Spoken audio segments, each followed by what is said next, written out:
Hello everyone, मैं हूं रवि और आप सबका स्वागत करता हूं all India aspirant YouTube channel में। कैसे हैं आप लोग? आशा करता हूं कि बढ़िया होंगे, मस्त होंगे और अपनी पढ़ाई कंटिन्यू कर रहे होंगे। लगातार हम लोग रामचरण शर्मा के बुक का क्या कर रहे हैं, एनालिसिस कर रहे हैं और आज उसी कड़ी में हम बात करने वाले हैं हड़प्पा को लेकर के, हड़प्पा संस्कृति सिंधु घाटी में कांस्य युगीन शहरीकरण को लेकर के। ठीक है, तो करते हैं।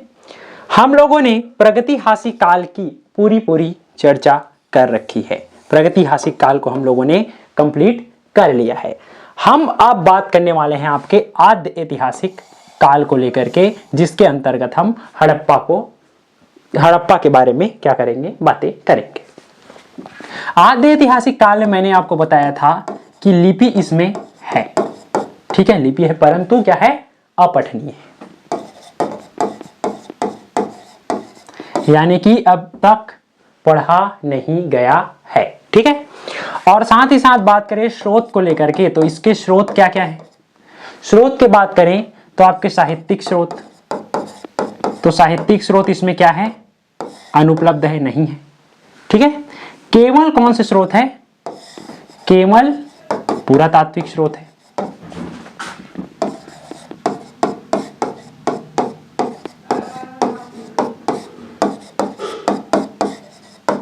केवल पुरातात्विक स्रोत उपलब्ध है। ठीक, तो अब हम बातें करने वाले हैं हड़प्पा को लेकर के। ठीक है, ये रामचरण शर्मा का क्या है, विषय सूची है। जैसे मैं रोज दिखाता हूं, आज दिखा देता हूं आपको। आज भी हम 10वें चैप्टर के बारे में आज बात करेंगे, हड़प्पा संस्कृति सिंधु घाटी में कांस्य युगीन शहरीकरण। ठीक, चलिए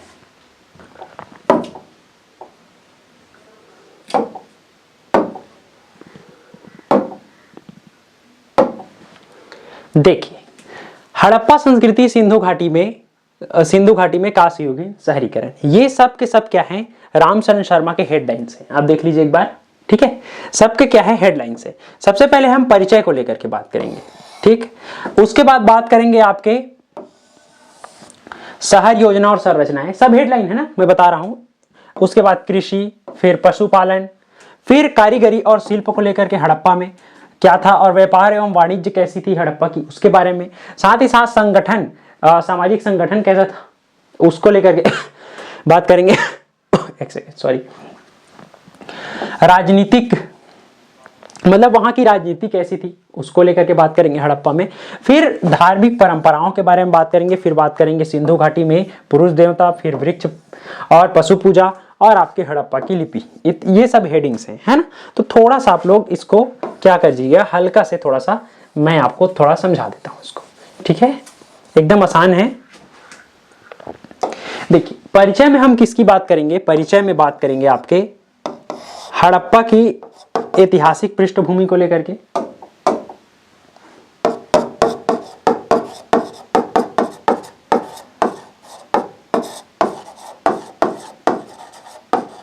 ठीक है, कि हड़प्पा का उत्खनन कैसे हुआ, इन सब के बारे में लेकर के। फिर बात करेंगे इसी में कि योगदान को लेकर के। ठीक है, किनका किनका योगदान था इसके उत्खनन में, उनको लेकर के बात करेंगे। और फिर हम बात करेंगे साथ ही साथ स्वतंत्रता के बाद, इसी में ना, इसमें बात कर रहे हैं, इसमें योगदान में स्वतंत्रता के बाद के उत्खननों को लेकर के और स्वतंत्रता के पहले के उत्खननों को लेकर के।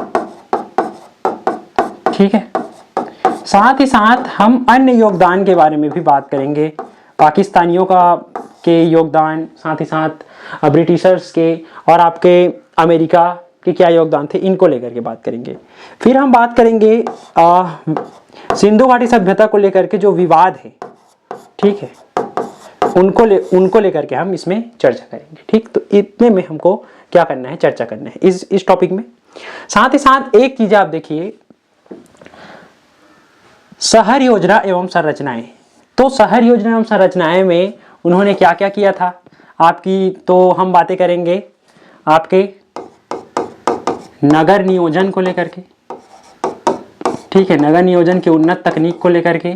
साथ ही साथ इसमें बात होगी, है ना, उनका नगर नियोजन उन्नत था। और आपके बात होगा मोहनजोदड़ो में जो विशाल स्नानागार मिला है उसको लेकर के, है ना। ठीक है, दिख नहीं रहा है क्या जी, रुको जी रुको ना, दिख नहीं रहा है लगता है, एक सेकेंड। विशाल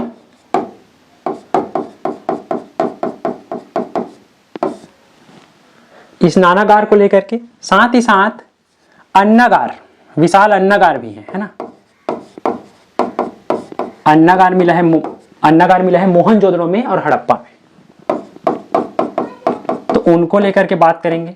ठीक है, ये दो जगहों पे आपके हड़प्पा पे और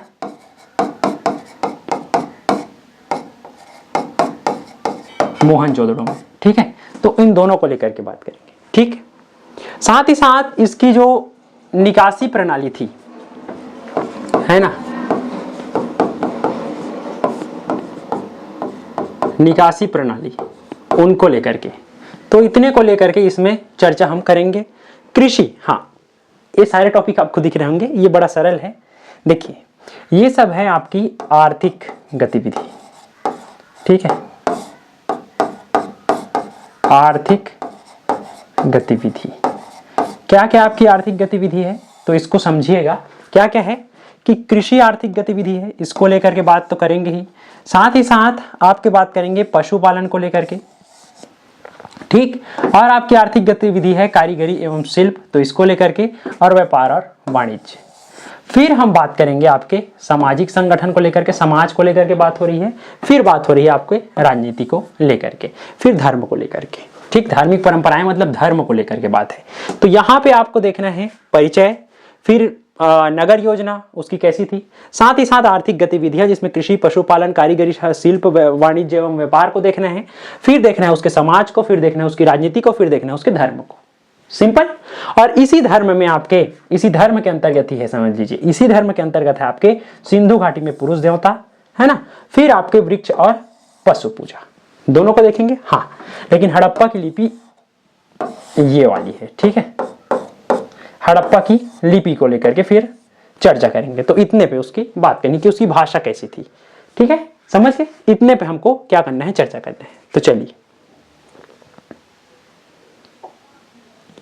सबसे पहले आप एक कहानी सुन लीजिएगा, किसको लेकर के, ऐतिहासिक पृष्ठभूमि को लेकर के, तो फिर आपको आसानी से हर एक चीजें समझ में आ जाएंगी। तो किसको समझेंगे आप, ऐतिहासिक पृष्ठभूमि को समझेंगे। सबसे पहले क्या था कि 1826 में क्या हुआ, सबसे पहले चार्ल्स मैनसन ने इस टीले को देखा था। तो किसने देखा था, सबसे पहले चार्ल्स मैनसन ने देखा था।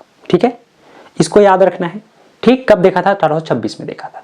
उसको देखने के बाद में फिर टाइम बीता, उन्होंने पहचान नहीं कर पाए उसकी, हड़प्पा की। ठीक है, फिर आते हैं आपके अलेक्जेंडर बनर्स, जिन्होंने 1831 में उस टीले का क्या किया, अवलोकन किया बस। ठीक है, फिर ASI, जिसको है ना भारतीय पुरातत्व सर्वेक्षण का महानिदेशक कहा के जनक कहे जाते हैं, कौन, अलेक्जेंडर कनिंघम, वे आए। तो उनको क्या मिली, एक वो मिली मुहर हड़प्पा की। तो उन्होंने उसको देखा, लेकिन वो समझे कि सिकंदर कालीन कोई मुहर वगैरह होगा या फिर और अदरवाइज कुछ चीज होंगी। इस तरीके से उसने हड़प्पा की क्या नहीं कर पाए, पहचान नहीं कर पाए। ठीक, उसी समय में 1853 में एक और घटना सामने आई कि बर्टन बंधुओं को क्या मिला था, 1856 में बर्टन बंधुओं को 1856 में वहां से ईंट मिली। तो उन्होंने ईंट का प्रयोग लाहौर कराची का जो रेलवे लाइन बन रहा था उसमें उसका प्रयोग कर दिया। इससे बहुत ज्यादा नुकसान हुआ। ठीक है, तो कनिंघम को गया कि भाई ऐसे तो प्राकृतिक रूप से ईंट नहीं मिलते जी। तो वे गए, उसका देखा, सर्वेक्षण किया, पुनः सर्वेक्षण किया, फिर भी हड़प्पा को लेकर के ऐतिहासिक जानकारी नहीं मिलती। ऐतिहासिक घटना सबसे पहले अच्छी खासी होती है आपके हड़प्पा को लेकर के, जब लॉर्ड कर्जन 1902 में वायसराय बन के आते हैं और जॉन मार्शल को ASI के अध्यक्ष नियुक्त करते हैं। और उन्हीं की अध्यक्षता में राखालदास बनर्जी और आपके दयाराम साहनी द्वारा क्या किया जाता है, क्रमशः हड़प्पा और मोहनजोदड़ो की खुदाई होती है। हड़प्पा की 1921 में और आपके मोहनजोदड़ो की 1922 में। ठीक, इतनी कहानी है। ठीक है, अब कहानी से धीरे धीरे आप समझते जाइएगा। ठीक, तो देखिएगा, देखो चार्ल्स मैसन ने इसको कब देखा? 1826 में इसको देखा। ठीक, ईस्ट इंडिया कंपनी के सैनिक एवं अन्वेषक थे। ठीक है, इन्होंने हड़प्पा के विशाल टीले का प्रारंभिक उल्लेख अपने यात्रा narrative of various journey in Balochistan, Afghanistan and the Punjab में किया है। तो इसकी पुस्तक का नाम आप लोग क्या रखेंगे? याद रखेंगे। इन्होंने हड़प्पा के अन्वेषण को सिकंदर के समय के किसी प्राचीन किले से जोड़ करके देखा। तो इन्होंने ऐसा ही समझा, कोई प्राचीन किला होगा, ऐसा समझा। ठीक है, इसके महत्व को लेकर के बात करें तो हड़प्पा स्थल का प्रारंभिक यूरोपीय विवरण यहीं से क्या होता है? मिलता है। तो इसको आप लोग याद रखेंगे, बस सिंपल सी बात है। और अलेक्जेंडर बर्नस ने इसको 1831 में देखा और अलेक्जेंडर बर्नस ने पंजाब की यात्रा के दौरान हड़प्पा के विशाल टीलों को क्या किया था? देखा था। उन्होंने इन्हें प्राचीन एवं ऐतिहासिक अवशेष माना, लेकिन उन्होंने इनका व्यवस्थित पुरातात्विक अध्ययन या उत्खनन नहीं किया था। ठीक है, इतनी बातें हो गई। फिर मतलब जल्दी जल्दी बताऊंगा इसको, है ना। ए कनिंघम ने जो 1853 में आए, ए कनिंघम, सर अलेक्जेंडर कनिंघम, जिसे भारतीय पुरातत्व का क्या कहा जाता है? जनक कहा जाता है, हड़प्पा से प्राप्त एक विशिष्ट मुहर का क्या किया? अध्ययन किया। हड़प्पा की मुहर कनिंघम ने इस मुहर का विवरण दिया, लेकिन वे इनके वास्तविक ऐतिहासिक महत्व और हड़प्पा सभ्यता की प्राचीनता को समझ नहीं सके थे। ठीक है, कनिंघम ने क्या किया? हड़प्पा की मुहर को देखा जरूर, लेकिन हड़प्पा के सभ्यता को स्वतंत्र पहचान नहीं दे पाए। ठीक है, इसी समय क्या हुआ? 1856 आता है और 1856 में रेलवे लाइन बन रही थी, तो उसी में ईंटों का प्रयोग किया जॉन बंटन और विलियम ब्रंटन ने। ठीक, जिनको ब्रंटन बंधु भी कहा जाता है। तो कराची लाहौर के रेलवे लाइन के दौरान, निर्माण के दौरान हड़प्पा की प्राचीन पकी ईंटों को बड़े पैमाने पर रेलवे ट्रैक पर गिट्टी के रूप में क्या किया? उपयोग किया। ठीक है, और कराची लाहौर रेलवे, है ना, बन रहा है, उसी में इसका उपयोग उन्होंने किया। ठीक, इस घटना से क्या हुआ? बहुत ज्यादा क्षति पहुंची पुरातात्विक अवशेषों को। ठीक, जैसे मैंने बताया था वैसे है, सिंपल मैं बस पढ़ रहा हूं। कनिंघम ने इसका क्या किया? पुनः अध्ययन किया। भाई अब ऐसी चीजें हो रही है कि ईट नहीं कर रहा है धरती से, ये देवी कारण तो नहीं हो सकता। तो उनके चेक किया, उसको जांच किया। तो क्या किया? रेलवे निर्माण के दौरान हड़प्पा की ईंटों के उपयोग की जानकारी मिलने पर कनिंघम ने स्थल का क्या किया? पुनः निरीक्षण किया। और क्या किया? इसको जब कनिंघम का पुनः प्रयास रहा 1872 से 1873 में, उन्होंने स्थल और वहां से प्राप्त पूरा अवशेषों का क्या किया? विवरण भी प्रकाशित किया था। और भारतीय पुरातत्व सर्वेक्षण ASI के महानिदेशक के रूप में कनिंघम ने हड़प्पा को पुनः अध्ययन क्या किया? प्रारंभ किया। लेकिन अब तक ऐसा कुछ भी नहीं हुआ, अब तक सारी चीजें सामने नहीं आई थी अब तक हड़प्पा को लेकर के। ठीक है, अभी भी वास्तविक स्वरूप से क्या रहे थे? अनभिज्ञ रहे थे। ठीक है,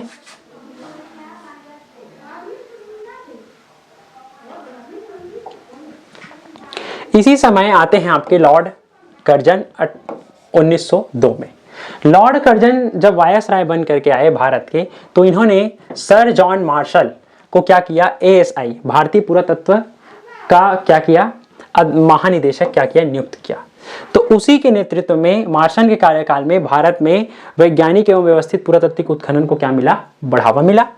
और यही वह प्रशासनिक पृष्ठभूमि थी जिसमें आगे चलकर हड़प्पा और मोहनजोदड़ो का व्यवस्थित उत्खनन संभव हुए। ठीक है, तो ये है आपके दयाराम साहनी, इसी के अंतर्गत काम करते थे। ठीक है, जॉन मार्शल के अंतर्गत ही इन्होंने काम किया था। ठीक, तो ये आपके दयाराम साहनी है, ये हैं आपके राखालदास बनर्जी। ठीक, और ये है आपके जॉन मार्शल। ठीक है, देख लीजिएगा। तो हड़प्पा की खुदाई चालू हुई और 1921 में हड़प्पा की खुदाई प्रारंभ हुई। राय बहादुर दयाराम साहनी ने 1921 में हड़प्पा की व्यवस्थित उत्खनन क्या किया? प्रारंभ किया। ठीक, यह स्थल तत्कालिक मोंटगोमरी जिले में था, ठीक है, जो अब क्या है पाकिस्तान के साहिवाल क्षेत्र में स्थित है, ठीक है। सिंपल फैक्ट है इसमें, हड़प्पा रावी नदी के निकट में स्थित है, ठीक है। इन सबको याद रखना है ना फैक्टों को। उत्खनन से प्राप्त अवशेषों ने संकेत दिया कि यहाँ केवल किसी सामान्य प्राचीन बस्ती नहीं बल्कि एक विकसित नगरीय सभ्यता का क्या थे प्रमाण मौजूद थे। मोहनजोदड़ो की खुदाई हुई कब? 1922 में। तो ये करवाया था आपके राखालदास बनर्जी जी ने, ठीक, किसने? राखालदास बनर्जी जी ने। और 1922 में मोहनजोदड़ो के महत्वपूर्ण पुरातात्विक कार्य किया। वे यहाँ एक बौद्ध स्तूप का सर्वेक्षण कर रहे थे। कौन? राखालदास बनर्जी। तो इसी कड़ी में उन्हें ये मिला और उन्होंने इसकी खुदाई प्रारंभ की।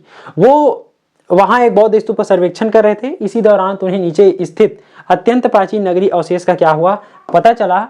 तो मोहनजोदड़ो का अर्थ है ना, मोहनजोदड़ो का अर्थ आप लोग पता कर लीजिएगा, ये सीधा सीधा फैक्ट है यार, बस, है ना।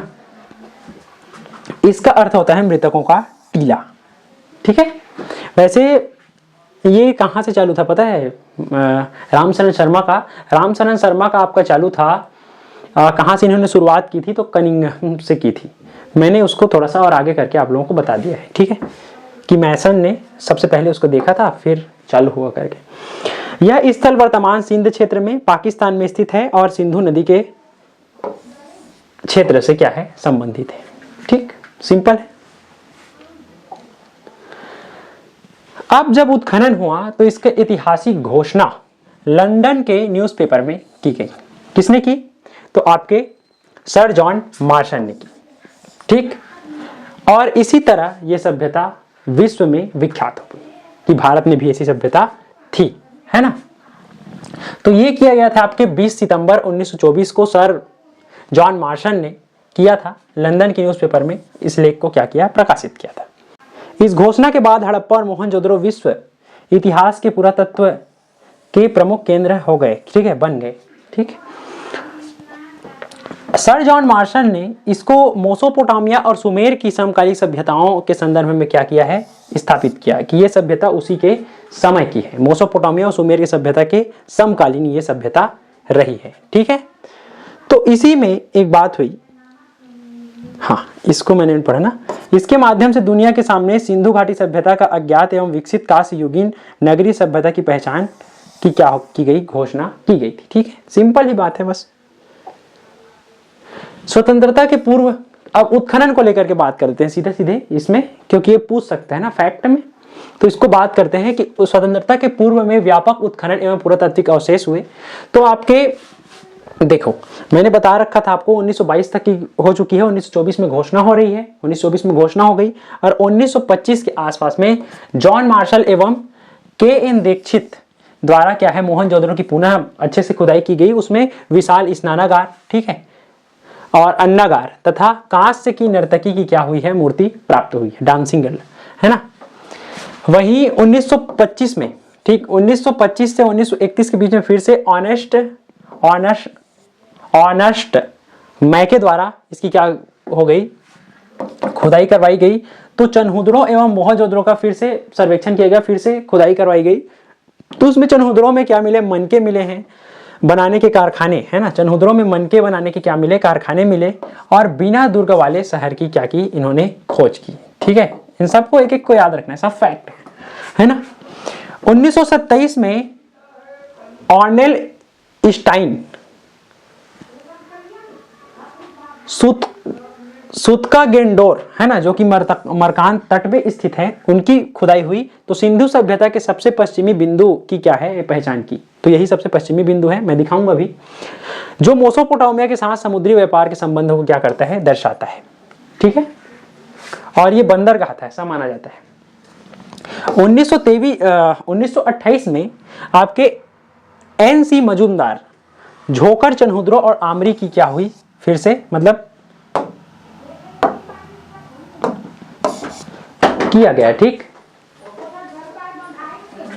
सिंधु सभ्यता से पूर्व तथा उत्तर हड़प्पा संस्कृतियों जैसे कि झोकर, झांगर संस्कृति की क्या है? नींव की खोज हुई, ठीक है। और 1935 में EJH मैके द्वारा फिर से इसका उत्खनन किया गया, चनहुदरों का पूर्ण उत्खनन कराया गया। ठीक है, औद्योगिक केंद्र के रूप में चनहुदरों की स्थापना की गई है ना, कि ये एक औद्योगिक केंद्र था, इसके बारे में क्या हुआ पता चला। ठीक, मतलब सिंपल सिंपल है, बस मैं इसको बता देता हूं एक बार आप लोगों को करके मैं बता रहा हूं। ठीक है, 1940 में माधव स्वरूप वत्स्य द्वारा हड़प्पा की क्या हुई, खुदाई हुई फिर से ना, जिसमें क्या हुआ आपके एफ टीले, अंडागार क्षेत्र और कामगारों के आवास का गहन अध्ययन किया गया और इसके बारे में क्या दी गई, जानकारी दी गई, विश्लेषण किया गया अच्छे से। 1946 में सर मॉर्टिमर व्हीलर द्वारा क्या किया गया, उत्खनन किया गया हड़प्पा का। तो उसमें क्या मिले, 37 कब्रिस्तान मिले। इन्होंने स्ट्रेटिग्राफी के क्या है मतलब स्तर विन्यास तकनीक का क्या किया, इन्होंने प्रयोग किया।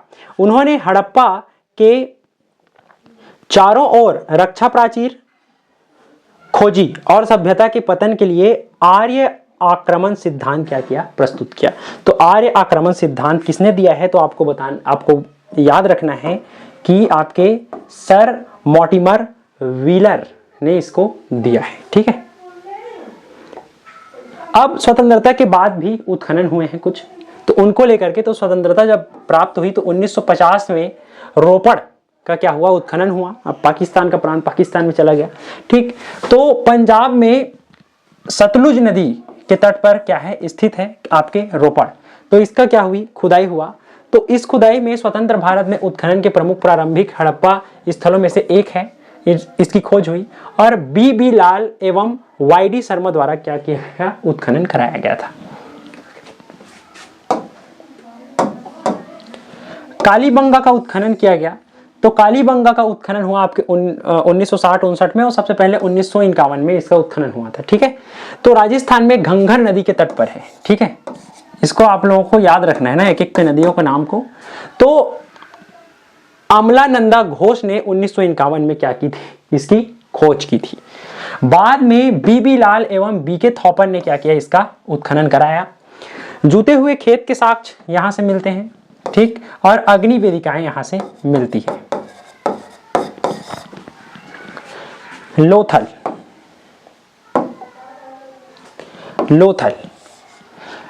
का ये जो उत्खनन हुआ 1954 में 1962 में, ये है गुजरात की भोगवा नदी के तट पर। ठीक है, गुजरात में है, भोगवा नदी के किनारे में है। इसका SR राव के नेतृत्व में क्या हुआ, उत्खनन हुआ और इस यहाँ पे गोधीवाड़ा मिलता है लोथल में। ठीक है, डॉकयार्ड, ठीक, गोधीवाड़ा डॉकयार्ड यहाँ से मिलते हैं और महत्वपूर्ण बंदरगाह नगर एवं समुद्री व्यापार का क्या था, केंद्र था। क्या, लोथल कहाँ है, गुजरात के भोगवा नदी के किनारे में।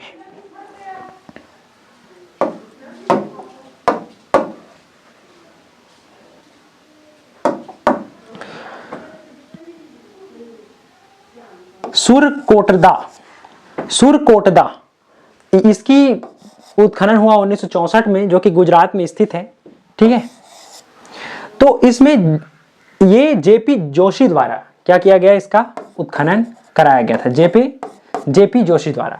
तो यहाँ पे घोड़े के अस्थियों के अवशेष मिले हैं ना, पर संदिग्ध है ना, एकदम प्रमाणित नहीं है। अब अभी भी विवाद है घोड़े को लेकर के, इसको आगे बात करेंगे हम लोग। ठीक है, मिलने का क्या है, दावा किया जाता है। ठीक है, दावा किया जाता है। राखीगढ़ तो 1959 में व्यापक उत्खनन हुए और 1997 और 2000 में भी इसके उत्खनन किए गए थे। ठीक है, तो ये हरियाणा में क्या है, स्थित है और सूरज भान ने 1959 में क्या की थी, इसकी खोज की थी, इसको याद रखना है। अमरेंद्रनाथ ने बाद में व्यापक उत्खनन भी किया था। प्रो बसंत सिंधे है ना के नेतृत्व में DNA संबंधित क्या हुए, इसमें अध्ययन हुए। ठीक, और इससे पता चला कि इसे भारतीय उपमहाद्वीप के सबसे बड़े हड़प्पा स्थलों में से एक माना जाता है ना। ये जो है राखीगढ़ भारत का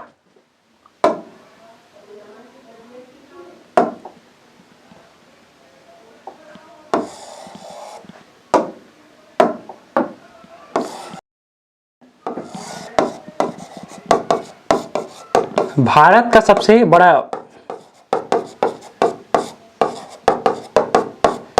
बड़ा क्या है, हड़प्पा पालिक स्थल है। ठीक है। धौलावीरा जो कि गुजरात के कच्छ के क्षेत्र में स्थित है, तो इसका 1967 में क्या हुआ, व्यापक उत्खनन हुआ। बाद में 1990-91 में भी इसका उत्खनन मिलता है। जेपी जोशी ने 1967 में क्या की थी, इसकी खोज की थी और RS विष्ट द्वारा व्यापक क्या किया गया था, उत्खनन इसका कराया गया था। उत्कृष्ट जल प्रबंधन प्रणाली, यहां से साक्ष्य मिलते हैं, आपके विशाल जलाशय मिलते हैं। त्रिस्तरीय नगर योजना दिखाई पड़ती है किसमें, धौलावीरा में। क्या त्रिस्तरीय, कि यहाँ की जो नगर संरचना थी वो 3 स्तरों में बटी हुई थी। ठीक है। और प्रसिद्ध साइन बोर्ड शिलालेख यहां से प्राप्त होते हैं। बनावली है ना, बनावली की बात करें तो हरियाणा के फतेहाबाद के क्षेत्र में क्या है, ये स्थित है और RS विष्ट द्वारा इसका उत्खनन कराया गया था। मिट्टी के हल का क्या मिला है, खिलौना मिला है और उन्नत किस्म की जौ के क्या मिलते हैं, प्रमाण मिलते हैं। तो इतनी चीजें आपको याद रखनी है। ठीक।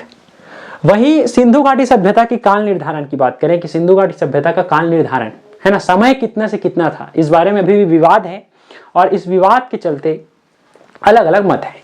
ठीक। तो जॉन मार्शल जो कि 1931 में है ना, सर जॉन मार्शल ने, जब उस समय रेडियो कार्बन की तकनीक नहीं थी है ना, तकनीक उस समय नहीं आई थी रेडियो कार्बन डेटिंग की, तो इसका काल बताया था 3250 ईसा पूर्व से लेकर के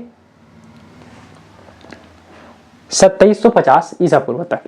ठीक है। यानी कि 3250 ईसा पूर्व से 2750 ईसा पूर्व तक बताया था। CJ गैड ने 1932 में इसको मेसोपोटामिया के बेलनाकार मोहरों के आधार पर कितना से कितना इसका समय का आंकलन किया था, तो इन्होंने बताया था 2350 ईसा पूर्व से लेकर के 1700 ईसा पूर्व के बीच में। ठीक। वही DP अग्रवाल ने 1964 में कार्बन डेटिंग की है ना, और कार्बन डेटिंग के आधार पर तिथि निर्धारण किया और उस तिथि निर्धारण के आधार पर इन्होंने बताया कि जो परिपक्व काल था, हड़प्पा के जो पीक पॉइंट थे, मतलब हड़प्पा जिस समय बहुत ज्यादा अपने उन्नत स्थिति में थी, वो था आपके 2300 ईसा पूर्व से लेकर के 1750 ईसा पूर्व तक। और इसका निम्नतम सर्वमान्य तिथि है कि 2600 ईसा पूर्व से लेकर के 1900 ईसा पूर्व तक रहा होगा, उससे ऊपर नहीं था भाई। ठीक है। तो इतनी बातें हैं, आपको याद रखना है, सर्वमान्य ये है ना। ठीक। तो हम इसी को मानते हैं, इस वाले को। ठीक है ना। सभ्यता के नामकरण को लेकर के, कि इसका नामकरण को लेकर के भी विवाद ही विवाद है। तो सिंधु घाटी सभ्यता इसका एक नाम है, क्योंकि जॉन मार्शल ने नाम दिया, क्योंकि शुरुआती स्थल क्या है, सिंधु नदी के किनारे में मिले थे, तो इसीलिए इसका नाम सिंधु घाटी सभ्यता था। हड़प्पा सभ्यता इसलिए कहा गया क्योंकि जो पुरातात्विक परंपरा ये कहती है कि जो भी स्थल पहले मिल जाते हैं उसी के नाम पर वे सारे स्थलों के नाम रख दिए जाते हैं। ठीक है। तो उसी के आधार पर इसको रखा गया है। ठीक। और इसको क्या किया गया है, वर्तमान में सर्वाधिक उपयुक्त क्या है, माना भी गया है। सिंधु सरस्वती सभ्यता यह भी हाल फिलहाल का है। हाल के खोजों में राखीगढ़ी बनावली भिड़ाना से स्पष्ट हुआ है कि 60% से अधिक स्थल घंघर हकरा प्राचीन सरस्वती नदी प्रणाली के शुष्क पार्ट में क्या थे, स्थित थे, मतलब सरस्वती नदी के किनारे स्थित थे, तो इसलिए सिंधु सरस्वती सभ्यता भी इसको कहा गया है। ठीक है। लेकिन आपके सबसे ज्यादा चलता है सिंधु घाटी सभ्यता और सबसे ज्यादा है आपके हड़प्पा सभ्यता। ठीक है। ज्यादा सर्वाधिक उपयुक्त है माना जाता है। ठीक है। कुछ और भी योगदान थे, पाकिस्तानी पुरातत्वविदों का भी योगदान था। ये सीधा सीधा है, सिंपल मैं पढ़ देता हूँ, आपको समझ आएगा। इसमें है आपके डॉक्टर फजल अहमद खान, जिन्होंने हड़प्पा की खुदाई में या हड़प्पा की जानकारी में, सिंधु घाटी सभ्यता की जानकारी में एक अहम योगदान दिया था। कोटदीजी उत्खनन किया 1955 से 1957 में सिंध पाकिस्तान में कोटदीजी का क्या किया, इन्होंने उत्खनन किया और इनका मुख्य योगदान था कि कोटदीजी की जो संस्कृति है वो प्रारंभिक हड़प्पा और पूर्व हड़प्पा चरण का महत्वपूर्ण क्या दिया, प्रमाण माना और उन्होंने प्रमाण बताया है ना। इसमें साक्ष्य मिले रक्षा प्राचीर और सुनियोजित आवास योजना की। और विशिष्ट लाल मृदभांड जिन पर क्या थे, काली पट्टियां एवं सिंग वाले देवता के क्या थे, चित्र थे, उन वे मिले। और कोट दीजी और परिपक्व हड़प्पा स्तरों के बीच राख एवं कोयले की परत, जिसे बाद में संक्रमण का संकेत माना गया, मतलब धीरे धीरे हड़प्पा का विकास हुआ है इस तरीके से माना गया। तो ये सारी चीजें मिली। और आपके डॉक्टर मोहम्मद रफीक मुगल, तो इन्होंने आपके चोलिस्तान का सर्वेक्षण किया और घंगर हकरा की सूखी नदी घाटी में 300 से अधिक पुरातात्विक स्थलों की क्या की, खोज की एवं मानचित्रण भी उसका किया है। ठीक है। हकरा मृदभांड संस्कृति हड़प्पा के पूर्व की संस्कृति की क्या है, पहचान की। और आपके हड़प्पा सभ्यता के क्रमिक विकास को क्या मिला है, स्पष्ट प्रमाण इन्होंने दिया, बताया। ठीक। और इनको 4 चरणों में बांटा गया कि हकरा और इनका विकास प्रारंभिक हड़प्पा, फिर आपके परिपक्व हड़प्पा, फिर आपके उत्तर हड़प्पा। ठीक है। जलीलपुर का उत्खनन इन्होंने कराया और प्रारंभिक कृषि एवं पशुपालक के जीवित प्रमाण वहां से क्या होते हैं, प्राप्त होते हैं। तो इनका ये योगदान रहा है। और आपके हैं डॉक्टर अहमद हसन दानी, तो इन्होंने गंधार की कब्र संस्कृति का पता लगाया और स्वात एवं दीर घाटी में टाइम रगड़ा आदि स्थलों का क्या किया, इन्होंने उत्खनन किया और कांस्य युग के महत्व को बताया। और कांस्य युग से लौह युग के क्या है, संक्रमण की जानकारी भी मिली और जानकारी मिली। और रहमान ढेरी गोमल घाटी में स्थित स्थल है, इनका भी उन्होंने क्या किया, उत्खनन किया। प्रमुख खोज हुई इन सबके कि प्रारंभिक नगर योजना, ग्रिड प्रणाली एवं प्राचीर के प्रमाण मिले वहां भी। और हड़प्पाई नगर योजना के दीर्घकालिक विकास को समझने में क्या मिली, सहायता मिली। तो इनका भी एक योगदान था। सिंपल है, बस ज्यादा टैंक फुल नहीं करना है बस। विदेशी पुरातत्वविदों एवं अंतर्राष्ट्रीय मिशनों का भी योगदान रहा हड़प्पा में। ठीक है, हड़प्पा की जानकारी के लिए। तो इसमें है आपके फ्रांसीसी पुरातत्व तात्विक मिशन का भी क्या है, इसमें योगदान रहा है। तो उनको देखें तो आपके प्रमुख विद्वान रहे चीनी फ्रांसवा जारिज एवं कैथरीन जॉरिज। ठीक है। और इन्होंने मेहरगढ़ में नवपाषाण से ताम्रपाषाण काल तक के निरंतर संस्कृति के विकास के क्या दिए, प्रमाण मिले इनके वजह से ही है।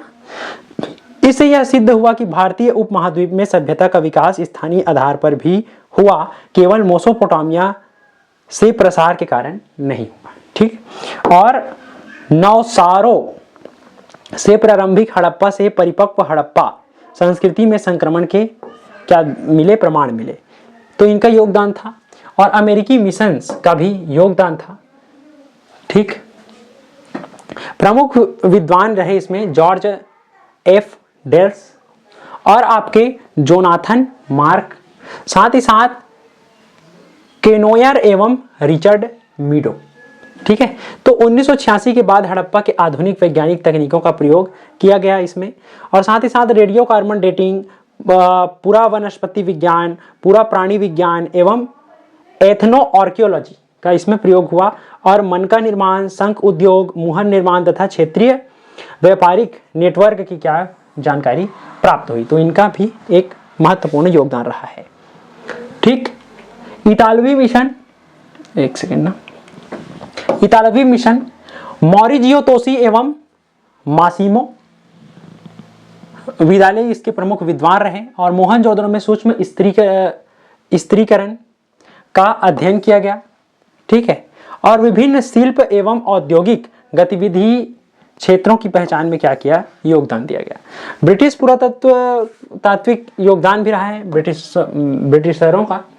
तो इनमें देखें तो आपके सर मॉर्टिमर व्हीलर, जिसे मैंने बताया, ने वैज्ञानिक उत्खनन में ग्रिड प्रणाली को व्यवस्थित रूप से क्या किया, अपनाया।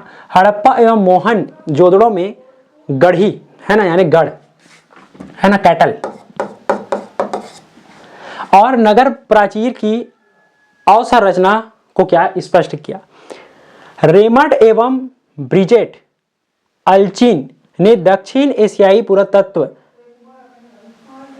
के वैज्ञानिक अध्ययन में क्या किया, योगदान दिया। साथ ही साथ इन्होंने सांस्कृतिक निरंतरता एवं परिवर्तन को समझने के लिए नए विश्लेषणात्मक मॉडल भी क्या किए, प्रस्तुत किए। तो ये सिंपल है, सीधी सीधी। हाँ, एक चीजें अब ध्यान देने योग्य कि इनको लेकर के कुछ विवाद है। मैंने सबसे पहले भी बताया था कि इसको लेकर के कुछ विवाद है, तो हमने देख लिया है। यहाँ पे मैं बता देता हूं,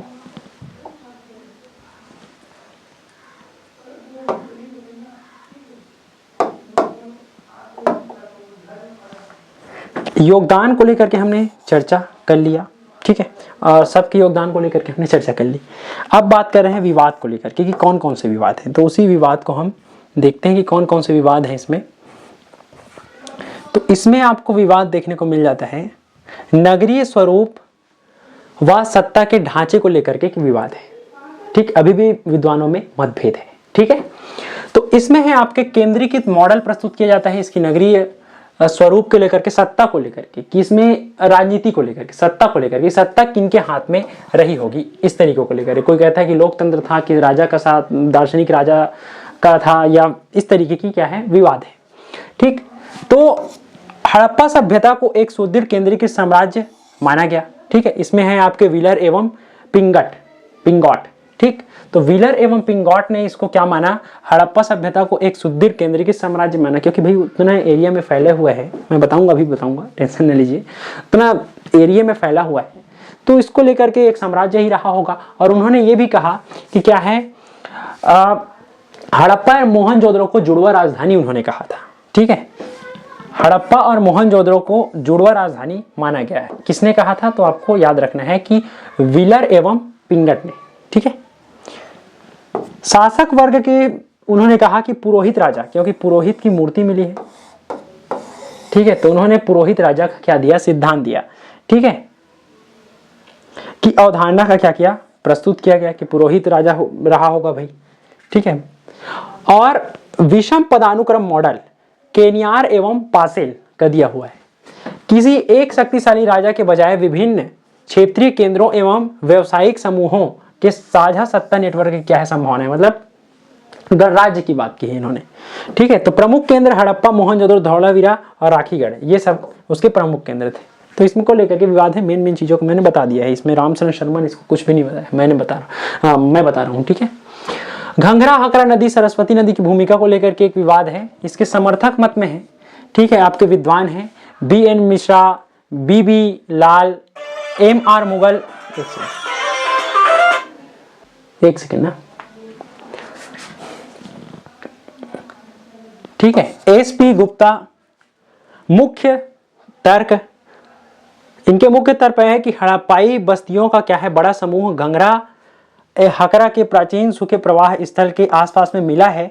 अतः कुछ विद्वान सिंधु सरस्वती सभ्यता का नाम का समर्थन करते हैं। तो इसको नाम को लेकर के क्या है, एक मतभेद है, सिंधु सरस्वती सभ्यता को लेकर के। तो कुछ क्षेत्र मिले हैं, सिंपल सी बातें हैं। और इसके आलोचक मत हैं आपके इरफान हबीब, राजेंद्र कोचर और रोमिला थॉपर, ठीक है। इतिहासकार की बात कर रहा हूं, है ना।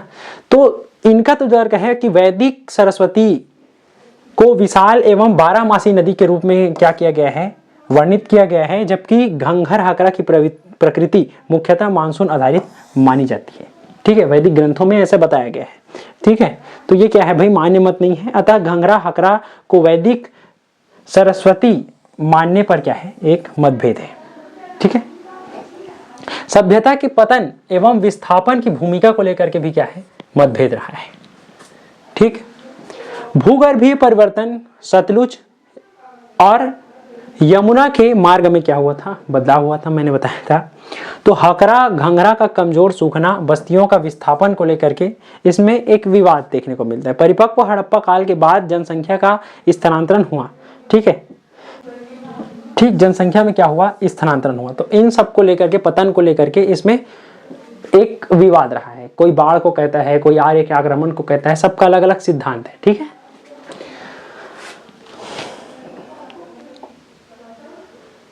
सभ्यता के निवासियों को लेकर के, निर्माता की इतने बड़े सभ्यता का निर्माण किसने किया होगा, इसको लेकर के एक विवाद है।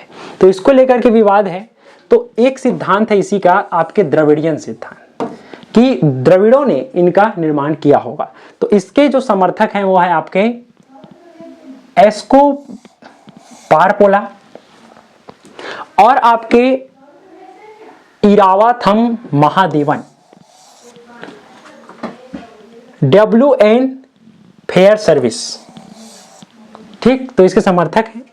तो इनका तर्क है कि जो बलूचिस्तान की ब्रहुई भाषा है उसको क्या है, द्रविड़ भाषा से क्या है संबंध मान करके ये लोग बात करते हैं। ठीक है, और हड़प्पाई लिपि को द्रविड़ भाषा के परिवार से क्या कर देते हैं, जोड़ने का ये लोग प्रयास करते हैं।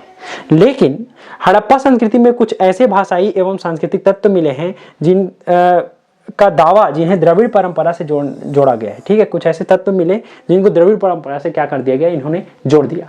लेकिन इसमें प्रमुख कमी है, इनका मत में कमी है। कौन सी कमी है?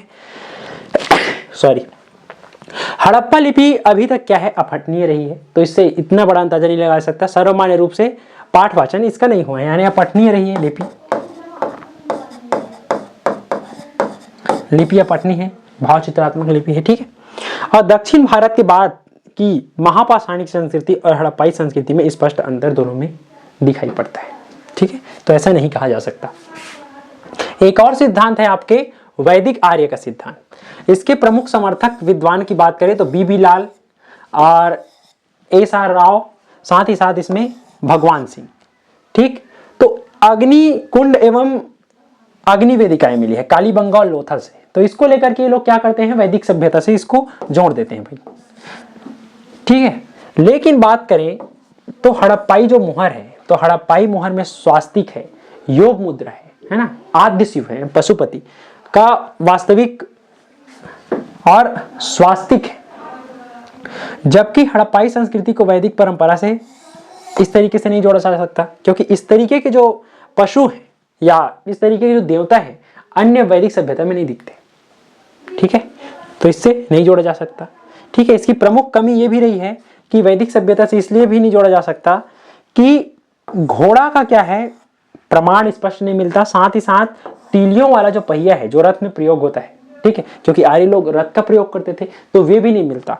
ठीक, तो वैदिक संस्कृति की क्या है, महत्वपूर्ण प्रमाण यहां से नहीं मिलते, तो इसको वैदिक संस्कृति से नहीं जोड़ा जा सकता।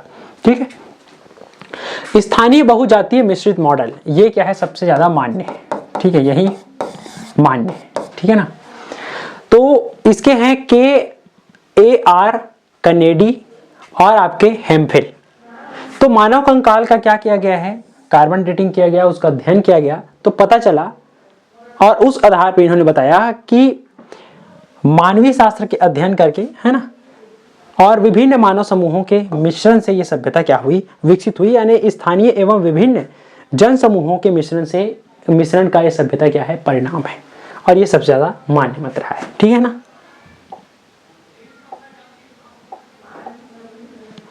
हड़प्पा सभ्यता की अवधि की बात करें, ठीक है, तो कार्बन डेटिंग के अनुसार C40 के अनुसार से, है ना, सभ्यता की रूपरेखा। तो प्राक हड़प्पा इसको 3 भागों में बांटा जाता है, मतलब हड़प्पा को। ठीक है, हड़प्पा को, सिंधु घाटी सभ्यता को 3 भागों में क्या किया जाता है, बांटा जाता है। ठीक, तो इसमें बात करें तो प्राक हड़प्पा जो यानी कि प्रारंभिक हड़प्पा,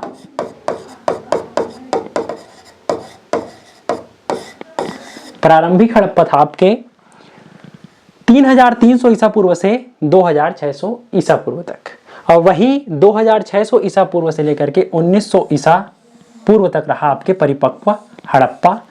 और फिर उत्तर हड़प्पा 1900 ईसा पूर्व से लेकर के 1300 ईसा पूर्व तक। तो ऐसा माना जाता है। ठीक है,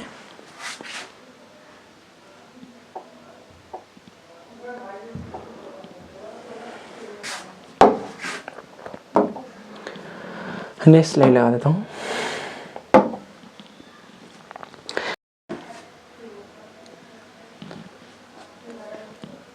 हड़प्पा सभ्यता के भौगोलिक विस्तार को लेकर के अब बात करते हैं। ठीक है, तो हड़प्पा सभ्यता के भौगोलिक विस्तार की हम बात करें तो ये था इस तरीके से, आप देख सकते हैं।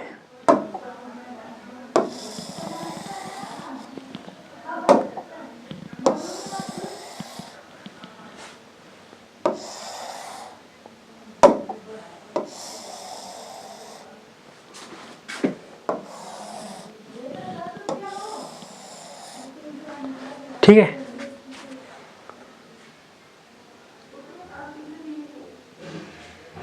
तो इसकी आकृति इस प्रकार से रही है, ठीक है, त्रिभुजाकार।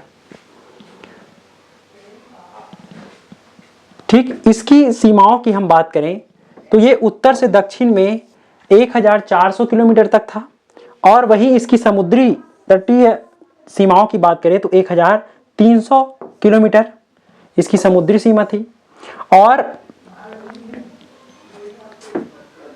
पूर्व से पश्चिम की ओर बात करें, पूर्व से पश्चिम की ओर, तो ये था आपके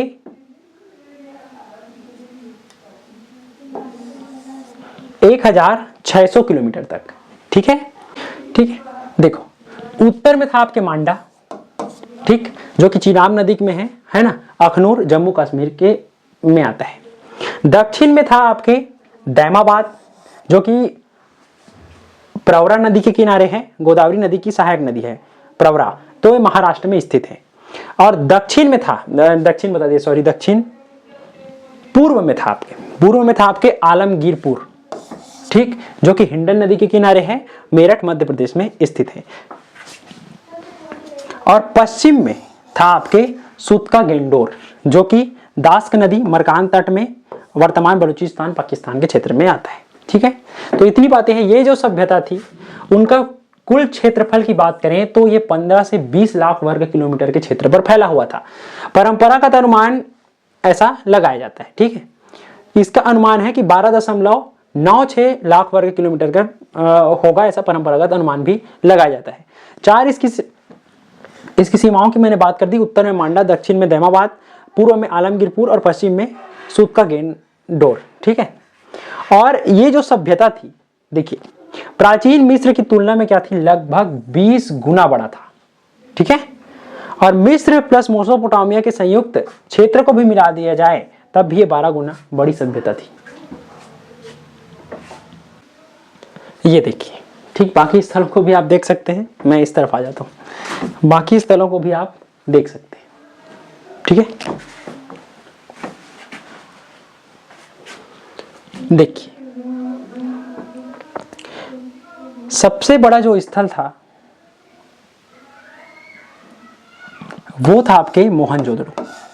ठीक, मोहनजोदड़ो लगभग 500 हेक्टेयर में क्या था, फैला हुआ था। ये सबसे विशाल पूरे हड़प्पा या सिंधु घाटी सभ्यता का क्या है, सिंधु घाटी सभ्यता का सबसे विशाल स्थल है। ठीक है, सबसे बड़ा स्थल है, ठीक, जो कि वर्तमान पाकिस्तान के क्षेत्र में आता है। वही राखी गढ़ी की बात करें तो राखी गढ़ी आपके 250 हेक्टेयर में फैला हुआ है। ठीक है, फैला हुआ था ऐसा अनुमान है ना, 250 हेक्टेयर में। ये जो है भारत का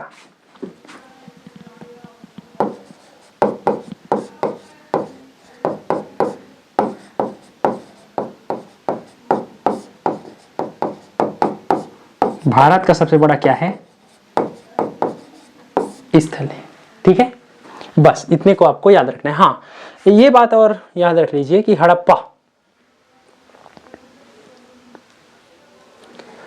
तो हड़प्पा की बात करें तो ये था आपके 150 हेक्टेयर में। ठीक, 150 हेक्टेयर में क्या था, फैला हुआ था। ठीक है ना, यहां जो उत्खनन हुए हैं, जो प्राप्त हुए हैं, जिसको मैंने बताया था वही है। ठीक है, एक बार स्क्रीनशॉट ले सकते हैं आप लोग, स्क्रीनशॉट लेना है तो। ठीक, अब चले आगे चलते हैं। हड़प्पा सभ्यता है ना, हमने परिचय को पूरा क्या कर लिया है, कंप्लीट हम लोगों ने कर लिया है। ठीक है, अब बातें करते हैं शहर योजना और संरचनाओं को लेकर के। तो इसमें बात करेंगे आपके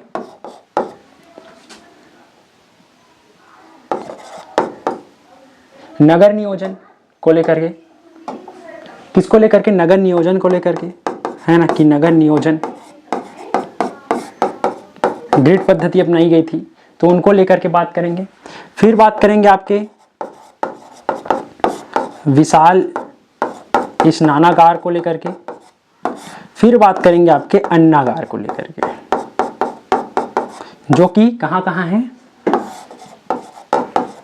हड़प्पा में और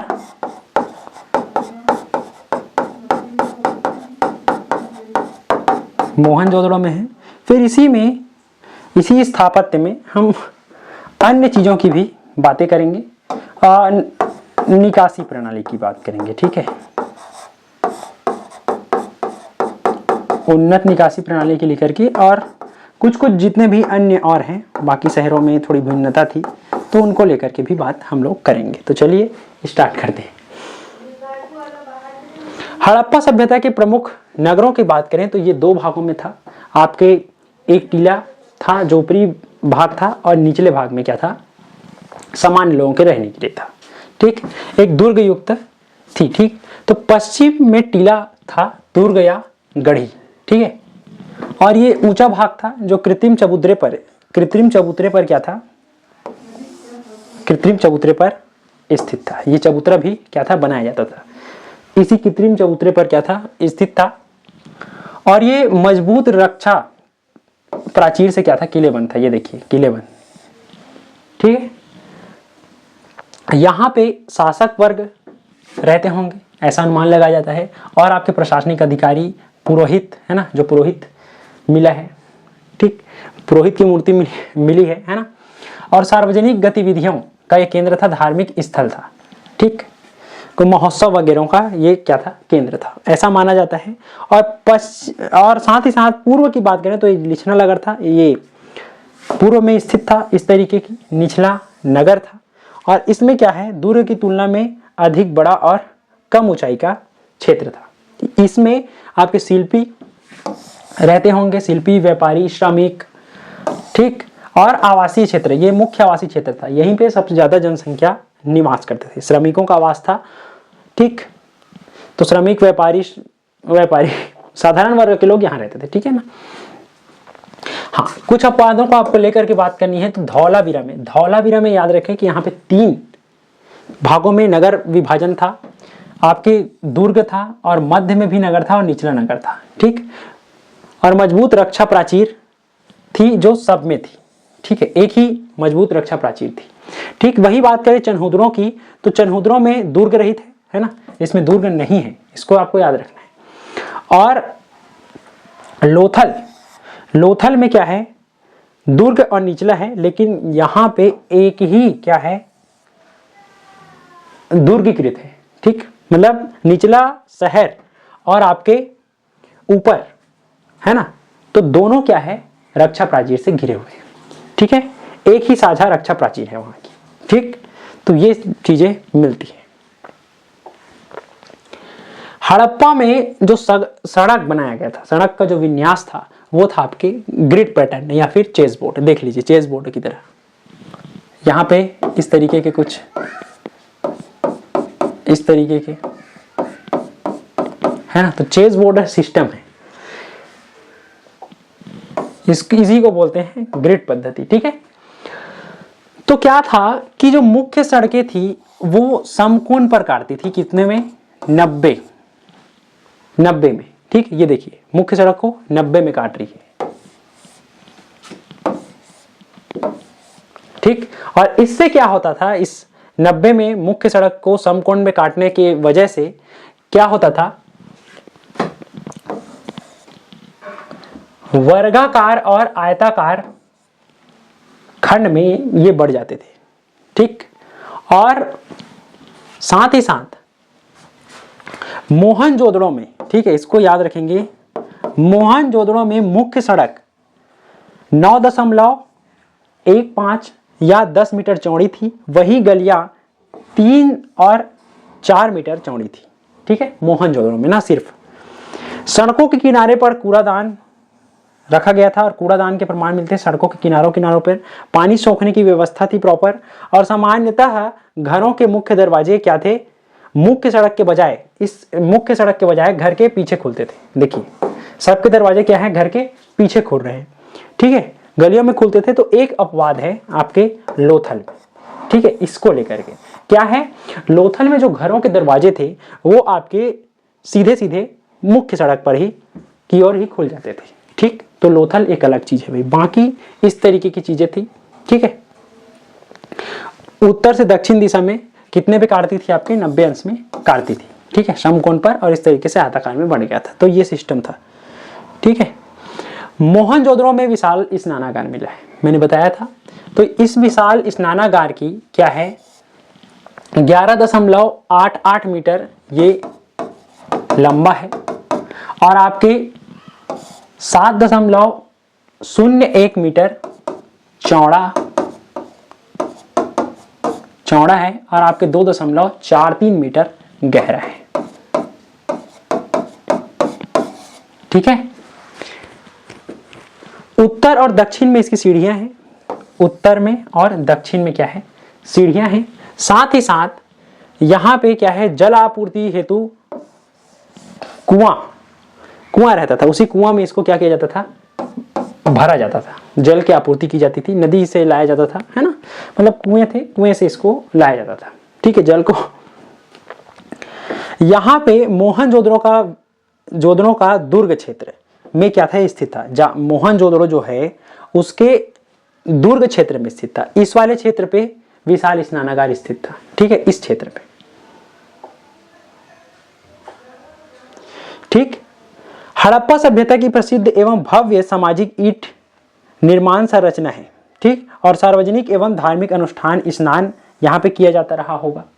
ठीक है, एक मूवी आई थी मोहनजोदारो करके, उसको आप देखना तो स्नानागार दिखाया जाता है। ठीक है, तो बहुत सोच समझ के मूवी बनाई गई थी, तो मतलब अच्छा खासा विश्लेषण के बाद में ये मूवी बनी थी। ठीक है, शोध के बाद में क्या था, दक्षिण पश्चिम कोने में ढकी हुई जल की क्या है, नालियों के माध्यम से ढकी हुई जो नालियां थी उनके माध्यम से क्या है, निकासी भी की जाती थी। समय समय में इसको बदला जाता था। बरामदे थे और उस बरामदों पे क्या था, छोटे छोटे कमरे भी बने। किसके लिए, कपड़े बदलने के लिए। ठीक है, तो कपड़े बदलने के लिए 8 छोटे छोटे कमरे भी बने हुए हैं। और जल रोधक के लिए, ठीक है, यानी कि जल लीकेज ना हो, इसके लिए उन्होंने क्या किया था, जल रोधी तकनीक का प्रयोग किया था। ईंट में जिप्सम और गारा और बिटुमिन्स की क्या की थी, परत इन्होंने लगा रखी थी। ठीक है, इसी को विश्व का एक आश्चर्यजनक निर्माण कहा, किसने, सर जॉन मार्शन ने। ठीक है, तो इसको आपको क्या करना है, याद रखना है भाई। ठीक, एक और बात है कि धौलावीरा में विशाल जलाशय मिला है और उन्नत जल संग्रह प्रणाली को बतलाता है। ठीक, सामुदायिक जल प्रबंधन की उत्कृष्टता को बतलाता है। तो धौलावीरा में विशाल एक जलाशय मिला है। ठीक है ना, इतने को याद रखना है। ये बातें हैं विशाल स्नानागार को लेकर के, जो कि मोहनजोदड़ो में है। ठीक है ना। अन्नागार या धान्य कोट की बात करें तो ये हड़प्पा सभ्यता के क्या है, आर्थिक सुरक्षा को दर्शाता है कि ये लोग किस प्रकार से धन का क्या करते, अनाज का क्या करते थे, संग्रह करते थे, ताकि जब विषम परिस्थितियां आए तो इसका क्या हो सके, काम आ सके। ठीक है, अकाल की सुरक्षा के लिए ऐसा इन्होंने किया होगा। ठीक है ना, इस तरीके के अन्नागार का निर्माण किया होगा। ठीक है, तो ये हमको मिलता है आपके मोहनजोदड़ो में और मिल जाता है आपके हड़प्पा में, 2 जगहों में मिलता है। ठीक है, तो वही बात करें मोहनजोदड़ो के जो विशाल अन्नागार मिले हैं उसकी हम बात करें तो इसका विस्तार की बात करें तो ये है आपके 45.71 मीटर लंबा और आपके 15.23 मीटर चौड़ा। ठीक है, इतना ये बड़ा है। ठीक ना, ये जो है वो दुर्ग वाला जो भाग है उसमें स्थित है और दुर्ग के पश्चिमी भाग में यह स्थित है। ठीक है, ये जो दुर्ग है ना, ये दुर्ग, इसके पश्चिमी भाग में क्या है, विशाल अन्नागार क्या है, स्थित है। ठीक है,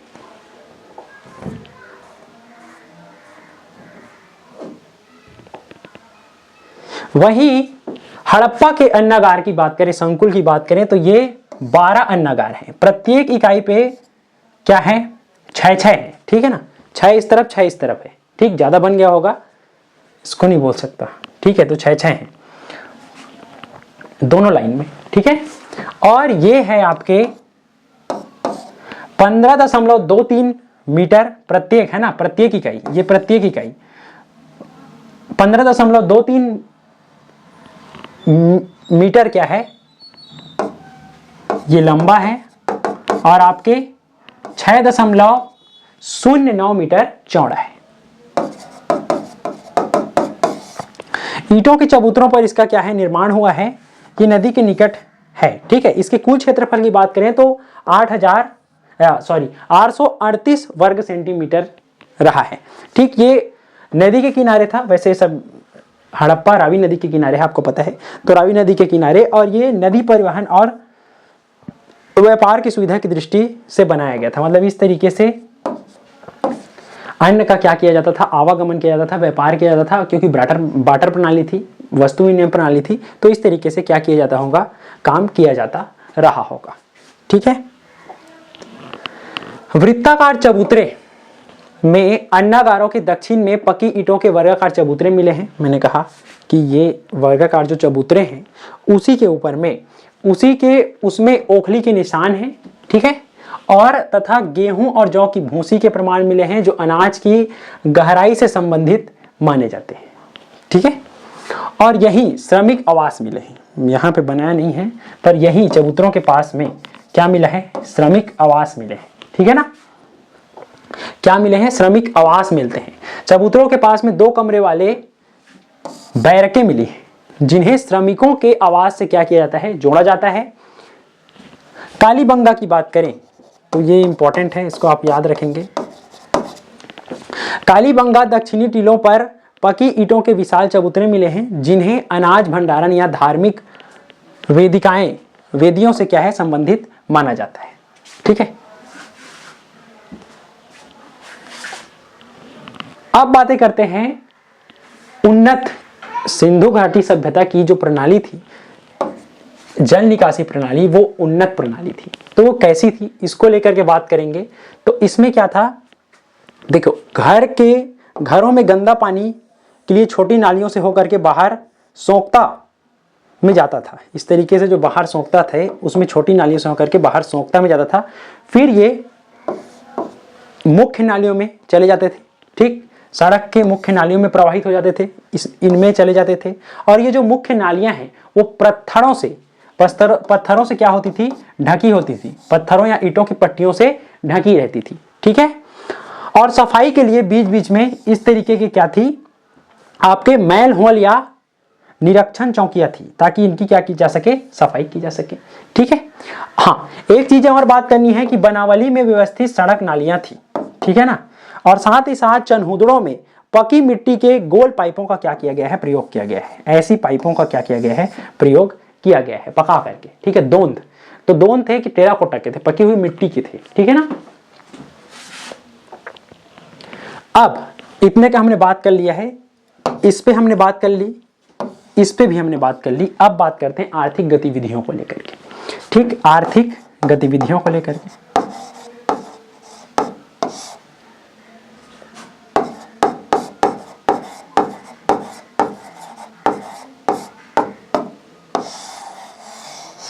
आर्थिक गतिविधि में है आपके कृषि, पशुपालन, शिल्प और कारीगरी और शिल्प, व्यापार एवं वाणिज्य। ठीक, इतने पे हमको बात करनी है। तो चलिए करते हैं फिर। हड़प्पा की कृषि की बात करें, सबसे पहले हम कृषि पे बात करते हैं। तो कृषि पे बात करें तो कृषि का अत्यंत महत्व रहा है, क्योंकि इसी से प्रथम नगरीकरण की शुरुआत होती है। हड़प्पा में नगरीकरण हुआ है। ठीक है, तो इसको प्रथम नगरीकरण माना जाता है हड़प्पा को। ठीक है, ये आपको पता ही होगा। तो क्या है, प्राचीन समय में अधिक उपजाऊ एवं वनस्पति से क्या था, ये जो क्षेत्र है वो समृद्ध था, पश्चिमी क्षेत्र। ठीक, और इसकी जिक्र जो मिलता है वो अलेक्जेंडर के समय, यानी सिकंदर महान के समय में जो लेखक थे उनकी पुस्तकों में इस क्षेत्र को क्या है, समृद्ध बताया गया है। तो ये समृद्ध था। सिंधु एवं सहायक नदियों की वार्षिक बाढ़ जलोढ़ मिट्टी को बहा बहा करके लाती थी, और जिससे बाढ़ के कारण से नमी एवं क्या था, ये उपजाऊ था।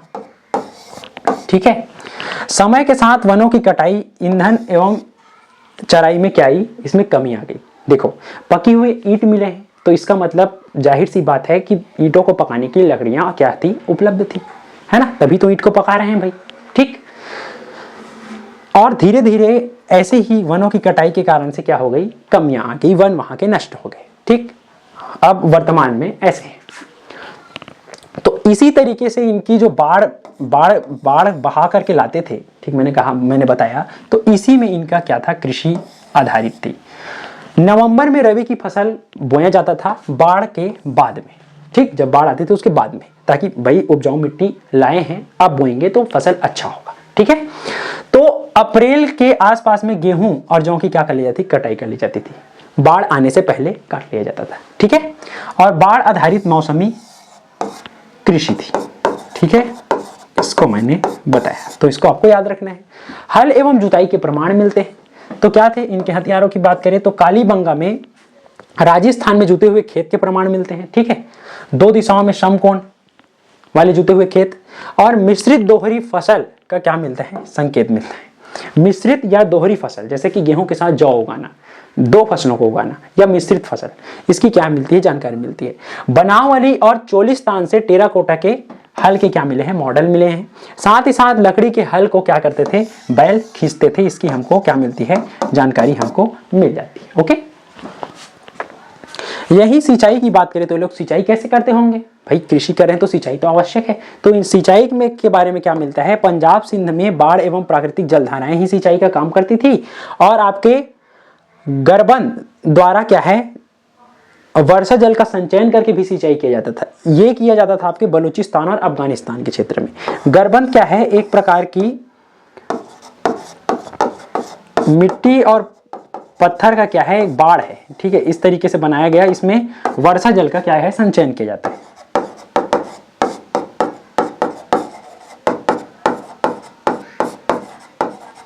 और बाद में क्या की जाती है, सिंचाई की जाती है। ठीक है,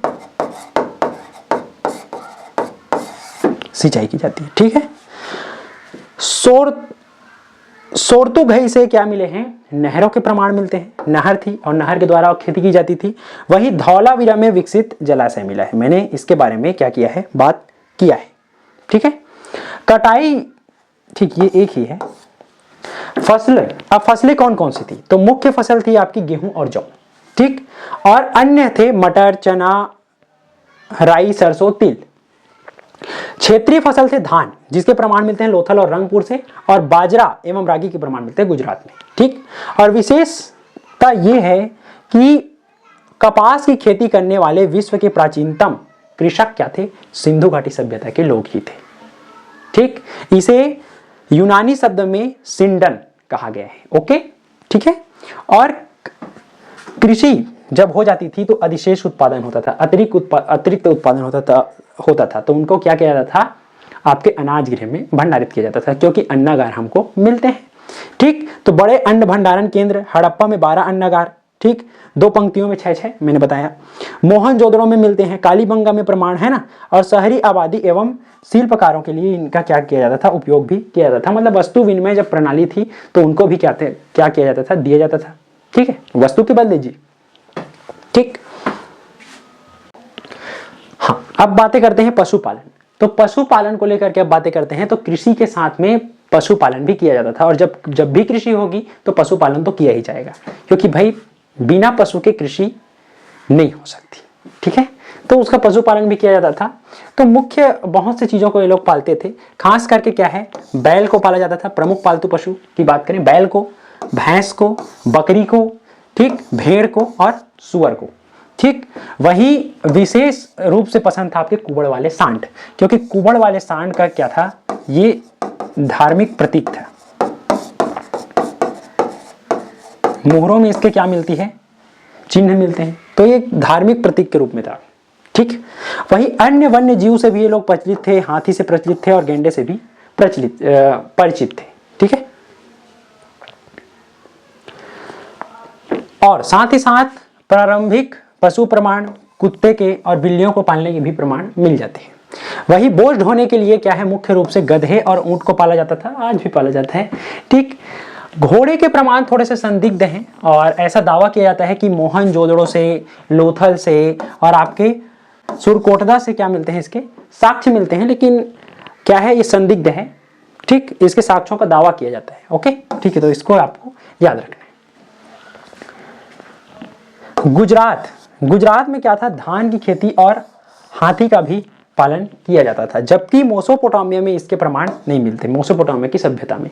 ठीक है, परंतु मेसोपोटामिया की सभ्यता या सुमेरिया की सभ्यता में इतने प्रमाण जरूर मिलते हैं कि अनाज के साथ साथ, अनाज उत्पादन के साथ साथ पशुपालन किया जाता था। ठीक है, लेकिन हाथी पाला जाता था, ऐसे प्रमाण नहीं मिलते हैं भाई। ठीक है, अब बातें करते हैं आपके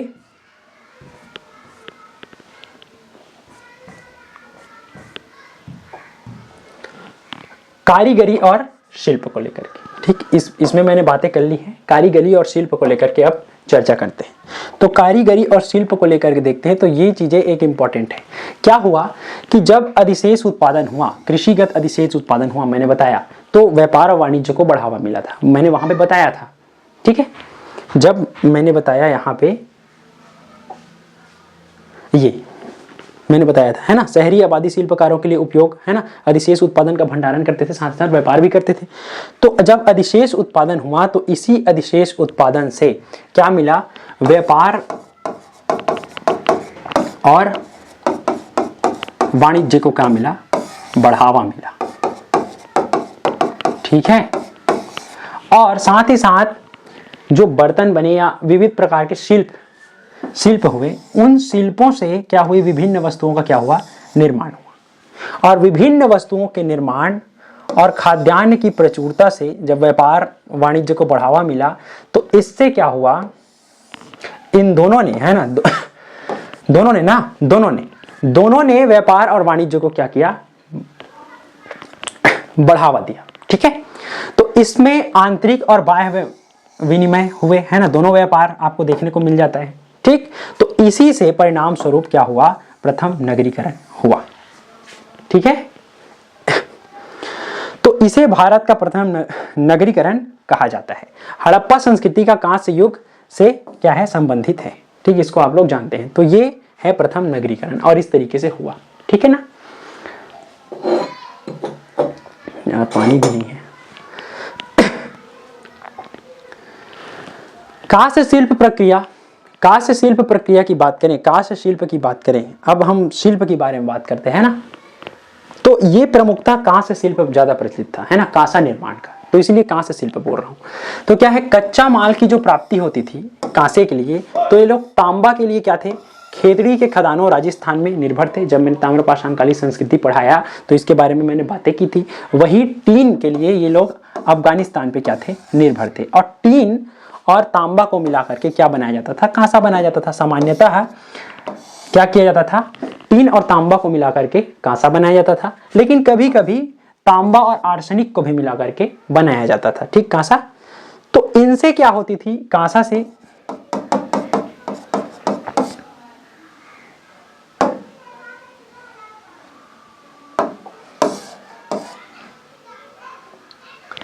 इसी कांसा से क्या किया जाता था, विविध प्रकार की वस्तुओं का निर्माण किया जाता था। कुल्हाड़ी का, आरी का, चाकू का, भाले का।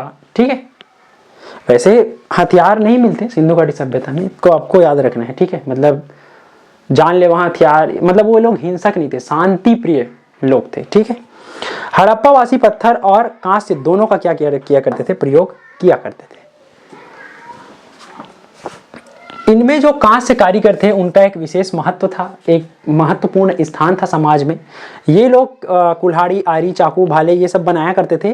और साथ ही साथ यहाँ पे क्या मिली है, कांसे की मूर्ति मिली है, जैसे नर्तकी की मूर्ति मिली है ना, डांसिंग गर्ल मिली है। साथ ही साथ कांसे के बर्तन भी दिखाई पड़ते हैं। ठीक, तो एक अच्छा खासा क्या था, ये कांस्य निर्माण के धातु कर्म था। ठीक, कांस्य निर्माण का धातु कर्म अच्छे खासे था। ठीक, हड़प्पा सभ्यता में अन्य शिल्प उद्योग भी थे। ठीक, ये थे आपके वस्त्र निर्माण भी था, वस्त्र निर्माण किया जाता था। मोहनजोदड़ो से बुने हुए कपास के कपड़े के प्रमाण मिलते हैं। हड़प्पा वासी ऊन और कपास से क्या पहनते थे, हड़प्पा वासी कपड़े पहनते थे। साथ ही साथ कताई के लिए धुनाई तकली का प्रयोग हुआ, इनके भी प्रमाण हमको मिलते हैं।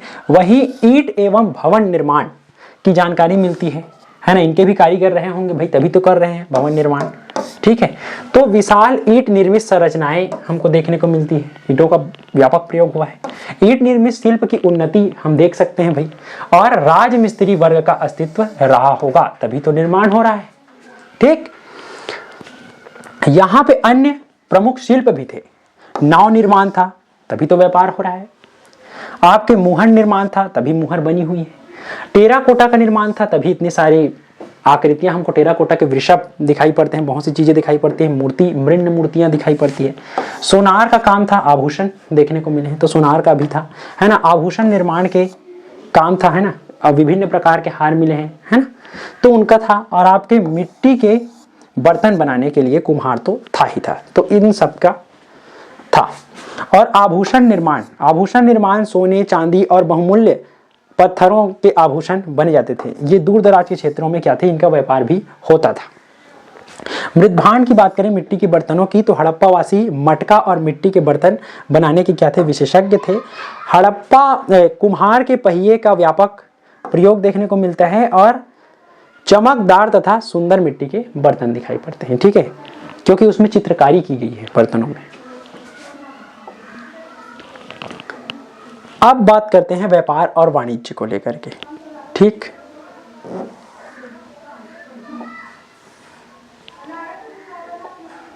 व्यापार एवं वाणिज्य को लेकर के अब बातें कर रहे हैं भाई। ठीक है, तो करते हैं बात।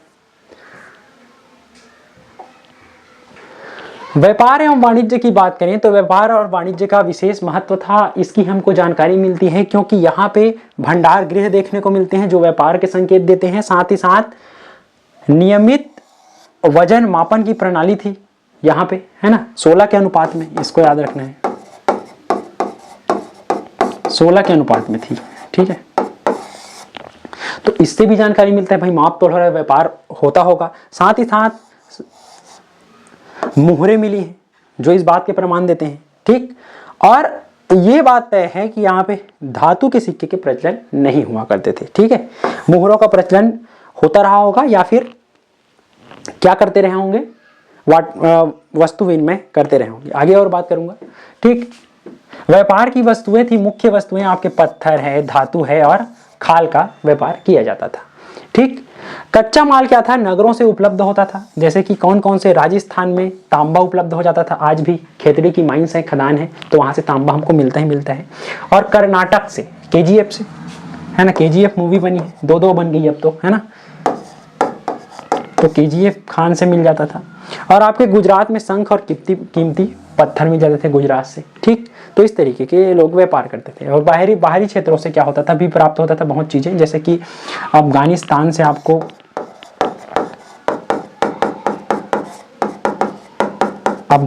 क्या, टीन मिलता था। ठीक, टीन मिल जाता था। सिक्के का क्या था, प्रयोग नहीं होता था, मैंने बताया था। ठीक है, वस्तु विनिमय प्रणाली का क्या था, प्रचलन था। परिवहन के साधन, यहाँ पे भाई व्यापार के लिए परिवहन के साधन क्या क्या थे, ये भी हमको जानना आवश्यक है। तो जलीय मार्ग और स्थल मार्ग दोनों से व्यापार किया जाता था। ठीक, तो जलीय मार्ग में आपके नाव का प्रयोग किया जाता है, इसकी जानकारी हमको मिलती है आपके लोथल से, क्योंकि वहां पे डॉक यार्ड मिला है ना, बंदरगाह है, गोधीवाड़ा। ठीक है, गोधीवाड़ा मिला है, डॉक यार्ड मिला है। ठीक, तो जानकारी मिलती है व्यापार में। साथ ही साथ स्थलीय मार्ग में बैलगाड़ी से क्या किया जाता होगा, व्यापार किया जाता होगा। ठीक, इसमें ठोस पहिए के प्रमाण मिलते हैं, और हड़प्पावासी पहिए से क्या थे, परिचित थे, और ये ठोस पहिया वाली गाड़ियां बनाने के क्या थे, विशेषज्ञ थे, और इस तरीके से लोग व्यापार किया करते थे। साथ ही साथ प्रमुख व्यापारिक संबंध इसके किस किस देश से थे, है ना। प्रमुख व्यापारिक संबंध की बात करें तो ये राजस्थान से, ये है आपके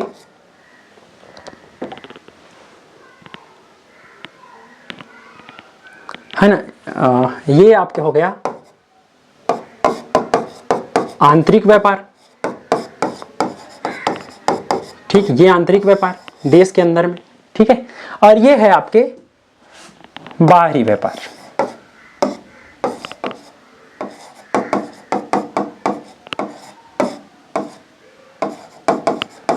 या बाह्य व्यापार, ठीक, बाह्य व्यापार।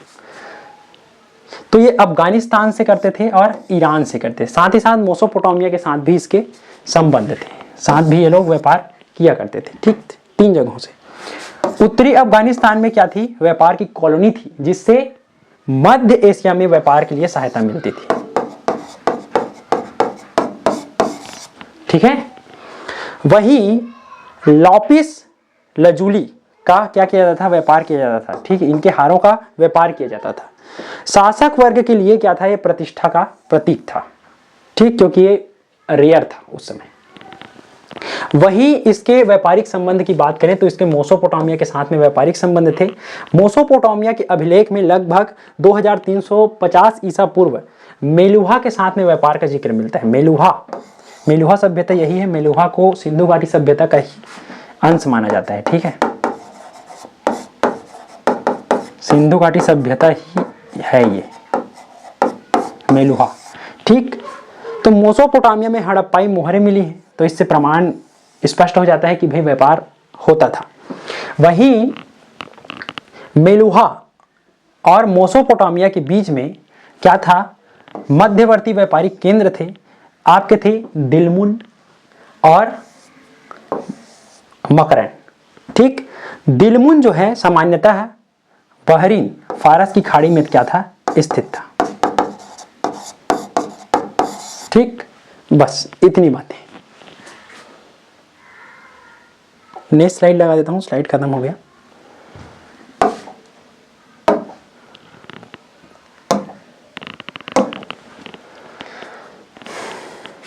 ये नेक्स्ट स्लाइड, अब बात हम लोग कर रहे हैं आपके इसको लेकर के, व्यापारिक सामाजिक संगठन को लेकर, ठीक। तो सामाजिक संगठन को लेकर के बातें करते हैं। सामाजिक संगठन आपके नगरों के विन्यास में सामाजिक पदानुक्रम मिलते हैं, मतलब विषमता दिखाई पड़ती है, विषमता दिखाई पड़ती है। कैसे, तो देखिए, द्विस्तरीय नगर व्यवस्था थी हड़प्पा और मोहनजोदड़ो में, ठीक है। दुर्ग में क्या थे, विशेष लोग रहते थे, और जो निचला हिस्सा था उसमें क्या थे, साधारण लोग रहते थे। इससे वर्ग विभेद देखने को मिलता है।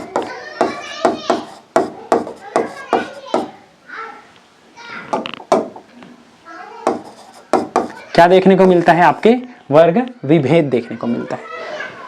दुर्गगढ़ में ऊंचे चबूतरे पर स्थित महत्वपूर्ण सार्वजनिक एवं प्रशासनिक गतिविधियां भी हुआ करती थी। वहीं निचले सहत विस्तृत आवासीय क्षेत्र सामान्य जन एवं व्यापारी के लिए थे, ठीक है ना। और धौलावीरा में मैंने बताया कि त्रिस्तरीय विभाजन मिलता है, ठीक। तो दुर्ग में उच्च वर्ग के, फिर मध्य वर्ग के, फिर निम्न वर्ग के लोग रहते थे। आवासों में असमानता है, इससे भी सामाजिक विषमता, वर्ग विभेद दिखाई पड़ता है, क्योंकि बड़े जो व्यापारी थे उनके 10-12 कमरे के मकान थे, और निजी स्नानागार भी थे, है ना। छोटे छोटे कक्षीय मकान किनके थे, सामान्य लोगों के थे, ठीक है। और बड़े लोगों के क्या थे, 10-12 कमरे, निजी कुएं, स्नानागार और पक्के आंगन थे। वही निजी लोगों के पास में ऐसा नहीं था, छोटे छोटे थे, है ना। इससे सामाजिक एवं आर्थिक स्थिति के क्या है, अंतर दिखाई पड़ रहा है। और श्रम विभाजन को लेकर के भी अंतर दिखाई पड़ता है, ये भी इसमें इसी को दर्शाता है। आपके हड़प्पा में अन्नागार के पास में 2 कक्षीय मकान मिले हैं, ठीक है। श्रमिकों और कारीगरों के आवास संभवतः निश्चित रूप से दासों की बैरक मानना उचित नहीं है, पर ऐसा ही माना जाता है, ठीक है। अधिकतर इसमें थोड़ा विवाद है। समाधान परंपरा में अंतर दिखाई पड़ता है, जिससे यही पता चलता है कि कब्रों की वस्तुओं में आभूषण और मृदभांड, तांबे के दर्पण, तो ये मिले हैं आपके कुछ में, है ना। जो उच्च वर्गीय लोग थे और सामान्य लोगों में वस्तुओं की मात्रा एवं प्रकार में अंतर है। सामाजिक आर्थिक स्थिति की भिन्नता के क्या मिले हैं, इसमें संकेत मिलते हैं, ठीक है। आर्थिक वस्तुओं के सामाजिक अंतर दिखाई पड़ता है, ठीक, ये भी इसी को दर्शाता है ना। आप इसका मेंस में आसानी से आंसर राइटिंग कर सकते हैं।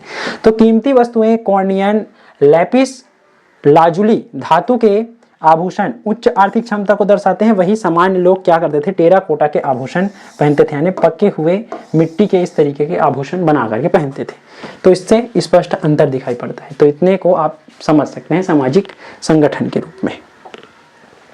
हड़प्पा की संस्कृति की अब बात करें, राजनीति की, तो आप नोट्स बना सके वैसे ही मैंने लिख रखा है यहाँ पे। अब बातें करते हैं राजनीति। राजनीति बस लिखा हुआ है, तो अब बातें करते हैं राजनीति को लेकर के। तो राजनीति को लेकर के अब चर्चा है, ये देखिएगा। संगठित शासन के प्रमाण हमको दिखाई पड़ते हैं, क्योंकि हड़प्पा संस्कृति बहुत बड़े क्षेत्र में क्या थी, विस्तृत थी, मैंने आपको बताया। तो इनमें भाई कोई ना कोई शासक तो रहा होगा, शासक रहा होगा, है ना। तो इस सब में भी विवाद है भाई, ठीक है। तो विभिन्न नगरों में समान नगर योजना, ईंटों, माप तौल और मोहरों की समानता दिखाई पड़ती है, ठीक। तो इससे और जानकारी हो जाती है कि भाई क्या रहा होगा, शासन के प्रमाण मिलते हैं, कोई तो इसको शासित करता होगा भाई, इतने सिस्टम से साथ में है। इससे लगता है कि कोई संगठित प्रशासनिक व्यवस्था क्या थी, मौजूद रही होगी, ठीक है। और हड़प्पा सभ्यता में राज्य व्यवस्था स्थापित हो चुकी थी, इनकी हमको जानकारी मिलती है, पर यह किस तरीके से संचालन किया जाता था इस बारे में हमको जानकारी नहीं मिलती। दुर्ग गढ़ का महत्व देखने को मिलता है, दुर्ग और गढ़ है, तो इसमें नगरों में ऊंचा गढ़ संभवतः सत्ता और प्रशासनिक का केंद्र रहा होगा, इनके बारे में। और धौलावीरा में किलेबंदी के भीतर भी किलेबंदी के प्रमाण है, तो इससे जानकारी मिलती है। साथ ही साथ मजबूत किलेबंदी सुरक्षा और प्रशासनिक नियंत्रण के संकेत मिलते हैं। तो ये भाई राजा महाराजा लोग ही करवाते थे, या फिर एक शासक ही करवाएगा, इतनी सुरक्षा, है ना। कर एवं राजकोष कर लिया जाता था प्रॉपर, है ना। कृषि से प्राप्त अनाज को कर के रूप में एकत्र किया जाता था, तभी तो अन्नागार मिले हैं, है ना। बड़े अन्नागारों को राजकोष का अनाज संग्रह केंद्र से जोड़ा गया है नहीं भाई, यही दिक्कत दिखाई पड़ता है। ऐसे तो नहीं है कि साहित्यिक स्रोत है और हमको पता चले, उनके तो साहित्यिक स्रोत नहीं है, हम लोग अंदाजा लगाते हैं पुरातात्विक स्रोत से। और संगठित आर्थिक प्रशासनिक प्रशासन का क्या मिलता है, अनुमान मिलता है कि संगठित रूप से आर्थिक प्रशासनिक क्या रहा होगा, इनका प्रशासन का अनुमान लगाया जाता है। वहीं सेना और सुरक्षा की बात करें तो स्थायी सेना के कोई स्पष्ट प्रमाण नहीं मिलते, वहीं ये लोग लड़ाकू भी नहीं थे, तो इनको लेकर के किलेबंदी और सैन्य पूरा अवशेषों से सुरक्षा व्यवस्था होने के अनुमान जरूर मिलते हैं, मगर स्थायी सेना के तो प्रमाण नहीं मिलते, और खास करके लड़ाकू नहीं है, क्योंकि वहां पे हथियार भी देखने को नहीं मिला है। केवल सैन्य शक्ति पर आधारित मानना उचित नहीं है, इसलिए इसको सैन्य शक्ति वाला था करके मानना उचित नहीं है। धार्मिक शासन का इसमें अभाव था, यह बात भी तय है, धर्मनिरपेक्ष शासन बोल सकते हैं। मिस्र मेसोपोटामिया के विपरीत विशाल मंदिरों के स्पष्ट प्रमाण यहाँ पे देखने को नहीं मिलते। मोहनजोदड़ो का महान स्नानागार धार्मिक स्नान से जुड़ा हो सकता है, ऐसा नहीं है कि भाई जुड़ा ही हो सकता है। पुजारी वर्ग का शासक था, यह मानना भी क्या नहीं है, उचित नहीं है, जैसे मैंने बताया, ठीक है। मूर्ति को देख करके ये मानना उचित नहीं है। व्यापारियों की भूमिका को लेकर के बात करते हैं, क्योंकि व्यापार हुआ करता था, इससे अंदाजा लगाया जाता था कि इसमें क्या थे भाई, शासक रहे होंगे तभी तो व्यापार कराते होंगे। तो यहाँ व्यापार और वाणिज्य का विशेष महत्व है इस सभ्यता में। कुछ इतिहासकारों के अनुसार व्यापारी वर्ग का राजनीतिक प्रभाव रहा होगा, ऐसा अंदाजा लगा सकते हैं। निष्कर्षतः निश्चित नहीं है, क्योंकि प्रत्यक्ष लिखित प्रमाण हमको क्या नहीं होते, उपलब्ध नहीं होते, ठीक। समझ में आया। अब बात करते हैं आपके धार्मिक मान्यता को लेकर के, धार्मिक परंपराओं को लेकर के। तो धार्मिक परंपराएं अलग से हेडिंग है, तो इसको अलग से बात करेंगे, और देवता को, इसको दोनों को अलग से बात करेंगे, इसको बात करेंगे अलग से, ठीक है ना। मतलब सिंधु के, ठीक है, चलिए करते हैं बातें। धार्मिक परंपराओं को लेकर के बात करते हैं, ठीक है। मातृदेवी की पूजा हड़प्पा में हुआ करती थी, हड़प्पा सभ्यता में। महिलाओं के अनेक टेराकोटा की क्या मिली है हमको, मूर्तियां मिली है, ठीक है। मृण्मय मूर्ति दिखाई पड़ती है यहाँ पे,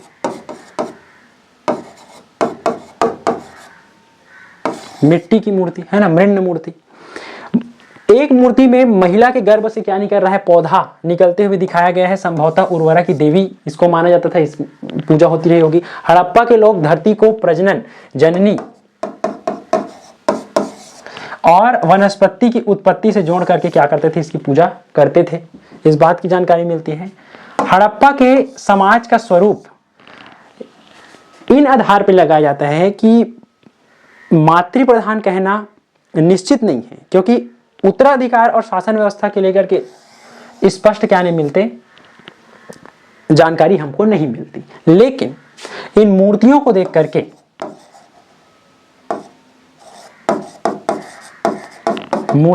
करके है ना, इसे मातृसत्तात्मक माना जाता है। ठीक ठीक।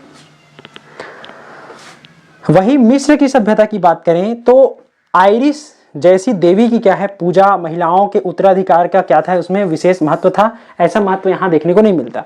वैदिक ग्रंथ में भी भूमि की देवी की प्रति श्रद्धा के संकेत मिलते हैं, लेकिन इन्हें प्रमुख स्थान नहीं था वैदिक ग्रंथों की बात करें तो।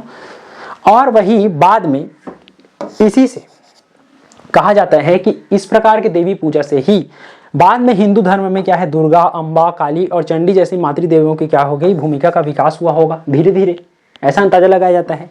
लेकिन इन देवियों का जो स्पष्ट उल्लेख है लगभग 6ठी शताब्दी ईस्वी में ही दिखाई पड़ते हैं। स्थानीय ग्राम देवियों की पूजा भी प्रचलित थी, ऐसा था इस सभ्यता में। ठीक है ना।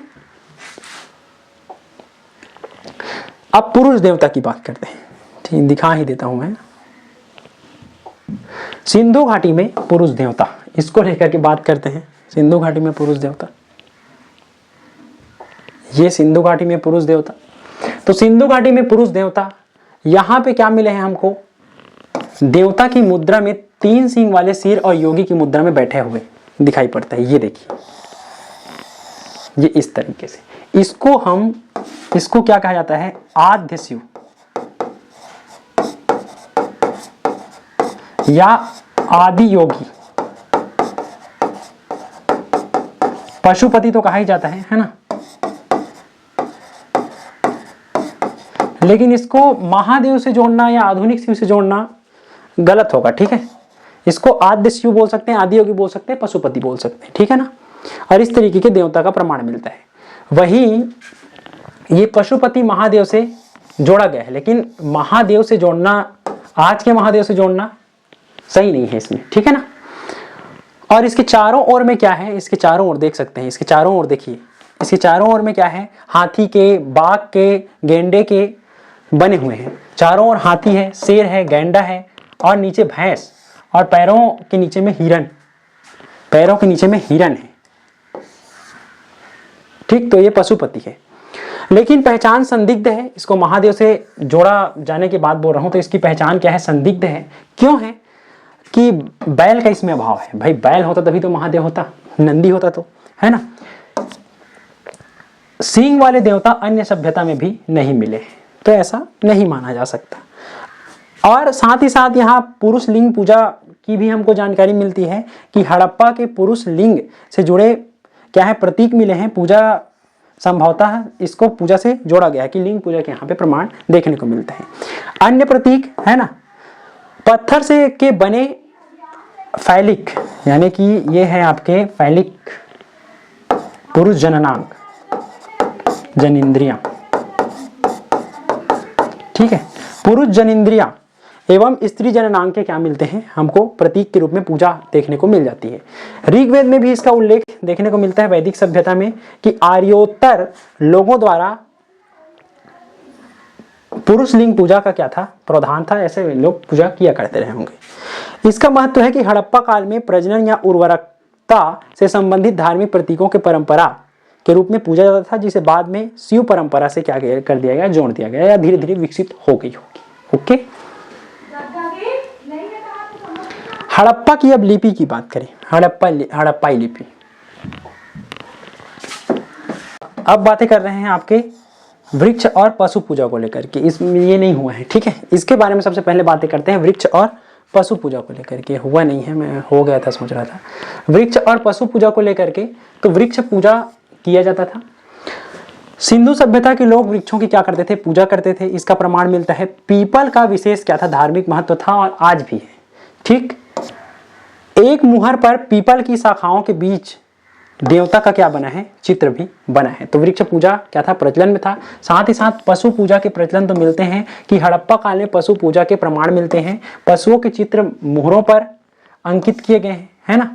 श्रृंगी पशु दिखाई पड़ता है, एक सींग वाला, है ना। एक सींग वाला पशु सामान्यतः इसे गैंडा माना गया है ना, लेकिन श्रृंगी पशु है। कुबड़ वाले बैल, इसका भी क्या था, धार्मिक एक महत्व था जो मैंने बताया। पशुपति महादेव की मुहर, महादेव नहीं बोल सकते मगर पशुपति आद्य शिव बोल सकते हैं इसको, कि मुहर की चारों ओर क्या है दर्शाए गए पशु भी पशु पूजा की ओर क्या करते हैं, इसको संकेत देते हैं और धार्मिक महत्व को बताते हैं। वही देवताओं की भी, अन्य देवताओं की भी इसमें पूजा हुआ करती थी। सिंधु निवासी वृक्ष, पशु और मानव रूप के देवताओं की कल्पना और पूजा करते थे। अभी तक मंदिरों में देवताओं की स्थापना के स्पष्ट प्रमाण यहाँ से नहीं मिले हैं। तो इनको पूछ सकता है कि प्रमाण मिलते कि नहीं, तो नहीं मिलते हैं। ठीक है, यह मिस्र और मेसोपोटामिया की मंदिर परंपरा से एक अलग विशेषता है, यहाँ पे नहीं मिलती। ठीक, ताबीज एवं जादुई विश्वास के प्रमाण हमको मिलते हैं। हड़प्पा स्थलों में बड़ी संख्या में क्या मिले हैं, ताबीज हमको मिले हैं। और इससे भूत, बुरी शक्तियों से बचने और जादुई शक्तियों में विश्वास के क्या मिलते हैं, संकेत दिखाई पड़ते हैं। बुरी शक्तियों और रोगों से बचने के लिए क्या है, ताबीज का क्या किया जाता था, उपयोग किया जाता था। अथर्ववेद में भी, वैदिक सभ्यता की बात करें, इसकी तुलना मैं कर देता हूं जानबूझ अच्छे से। ठीक है, अथर्ववेद में भी रोगों और बुरी शक्तियों के बचाव के लिए क्या है, जादुई मंत्रों और ताबीजों का उल्लेख मिल जाता है। ठीक है ना, जब हम वैदिक सभ्यता पढ़ेंगे तो और डिटेल में पढ़ेंगे। अब हड़प्पा लिपि की बात करें। अब बात करते हैं आपके हड़प्पाई लिपि में, फिर हो गया पूरा कंप्लीट। हड़प्पाई लिपि, तो लिपि की इसकी खोज हुई थी आपके 1853 में, है ना। पर्याप्त नमूने इसके आए थे आपके 1923 में। इस लिपि की बात करें तो ये लिपि है आपके भावचित्रात्मक, ठीक है, भावचित्रात्मक या चित्रात्मक लिपि बोलते हैं। तो ये भावचित्रात्मक लिपि है। हड़प्पावासी लिपि और लेखन कला का विकास इन्होंने किया था। ठीक है, अपठित रहने से साहित्यिक विचारों व धार्मिक विश्वासों की क्या है, जानकारी हमको सीमित मिलती है। ये देखिए लिपि, मैंने चित्र लगा रखा है, इस तरीके की लिपि थी, ये देखिए चित्रों के माध्यम से। ठीक है, क्योंकि मैंने बताया था, शुरुआत में ही बताया कि लिपि अपठनीय है। भाई लिपि है पर अपठनीय है। प्रमुख प्रमाण मिलते हैं पत्थर की मोहरों और अन्य वस्तुओं पर क्या है, 4000 लेखन के नमूने हमको दिखाई पड़ते हैं। लेखनों की यह विशेषता है कि अधिकांश मोहरों पर सामान्यतः छोटे और कुछ शब्दों वाले लेख ही लिखे गए हैं। ठीक है, लगभग इसकी अंदाजा लगाया जाता है इसके लिपि के स्वरूप का, अक्षरों का। तो इसमें 250 से 400 संकेत क्या है, चित्र चिन्ह दिखाई पड़ते हैं। और मोहरों का उपयोग संपत्ति की पहचान, व्यापारिक गतिविधियों के लिए संभवतः किया जाता रहा होगा। और साथ ही साथ इसकी बात करें तो अभी तक ये अपठनीय है। मैंने बताया संतोषजनक क्या है, व्याख्या और पठन अभी तक नहीं हो पाया है। और इसमें संबंधित मत है इस लिपि को लेकर के कि ये किन भाषाओं से जुड़ी हुई है। तो ये है आपके प्रोटो यानी आद्य द्रविड़ या द्रविड़ भाषा से जोड़ देते हैं, संस्कृत व सुमेरियाई भाषाओं से जोड़ने का कि इनको प्रयास किया गया है, पर कोई सर्वमान्य मत नहीं है। और साथ ही साथ इसकी लिपि की प्रकृति की बात करें तो ये चित्रात्मक है, भाव चित्रात्मक भी बोल सकते हैं। ठीक है, भाव चित्रात्मक लिपि है और वर्णमाला आधारित नहीं है। ये मुख्यतः चित्रात्मक या चिन्हात्मक लिपि है भाई। ठीक है, समझ गए, इतना ही है।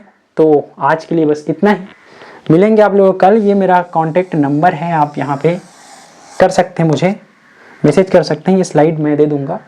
और आप मेरे टेलीग्राम के ग्रुप में भी जुड़ सकते हैं, इसके लिए मैं लिंक डिस्क्रिप्शन में डाल दूंगा। ठीक है, तो आज के लिए लेते हैं आप सबसे विदा। रखिए अपना ख्याल और अच्छे से क्या करें, पढ़ाई कीजिए। जय हिंद, जय भारत।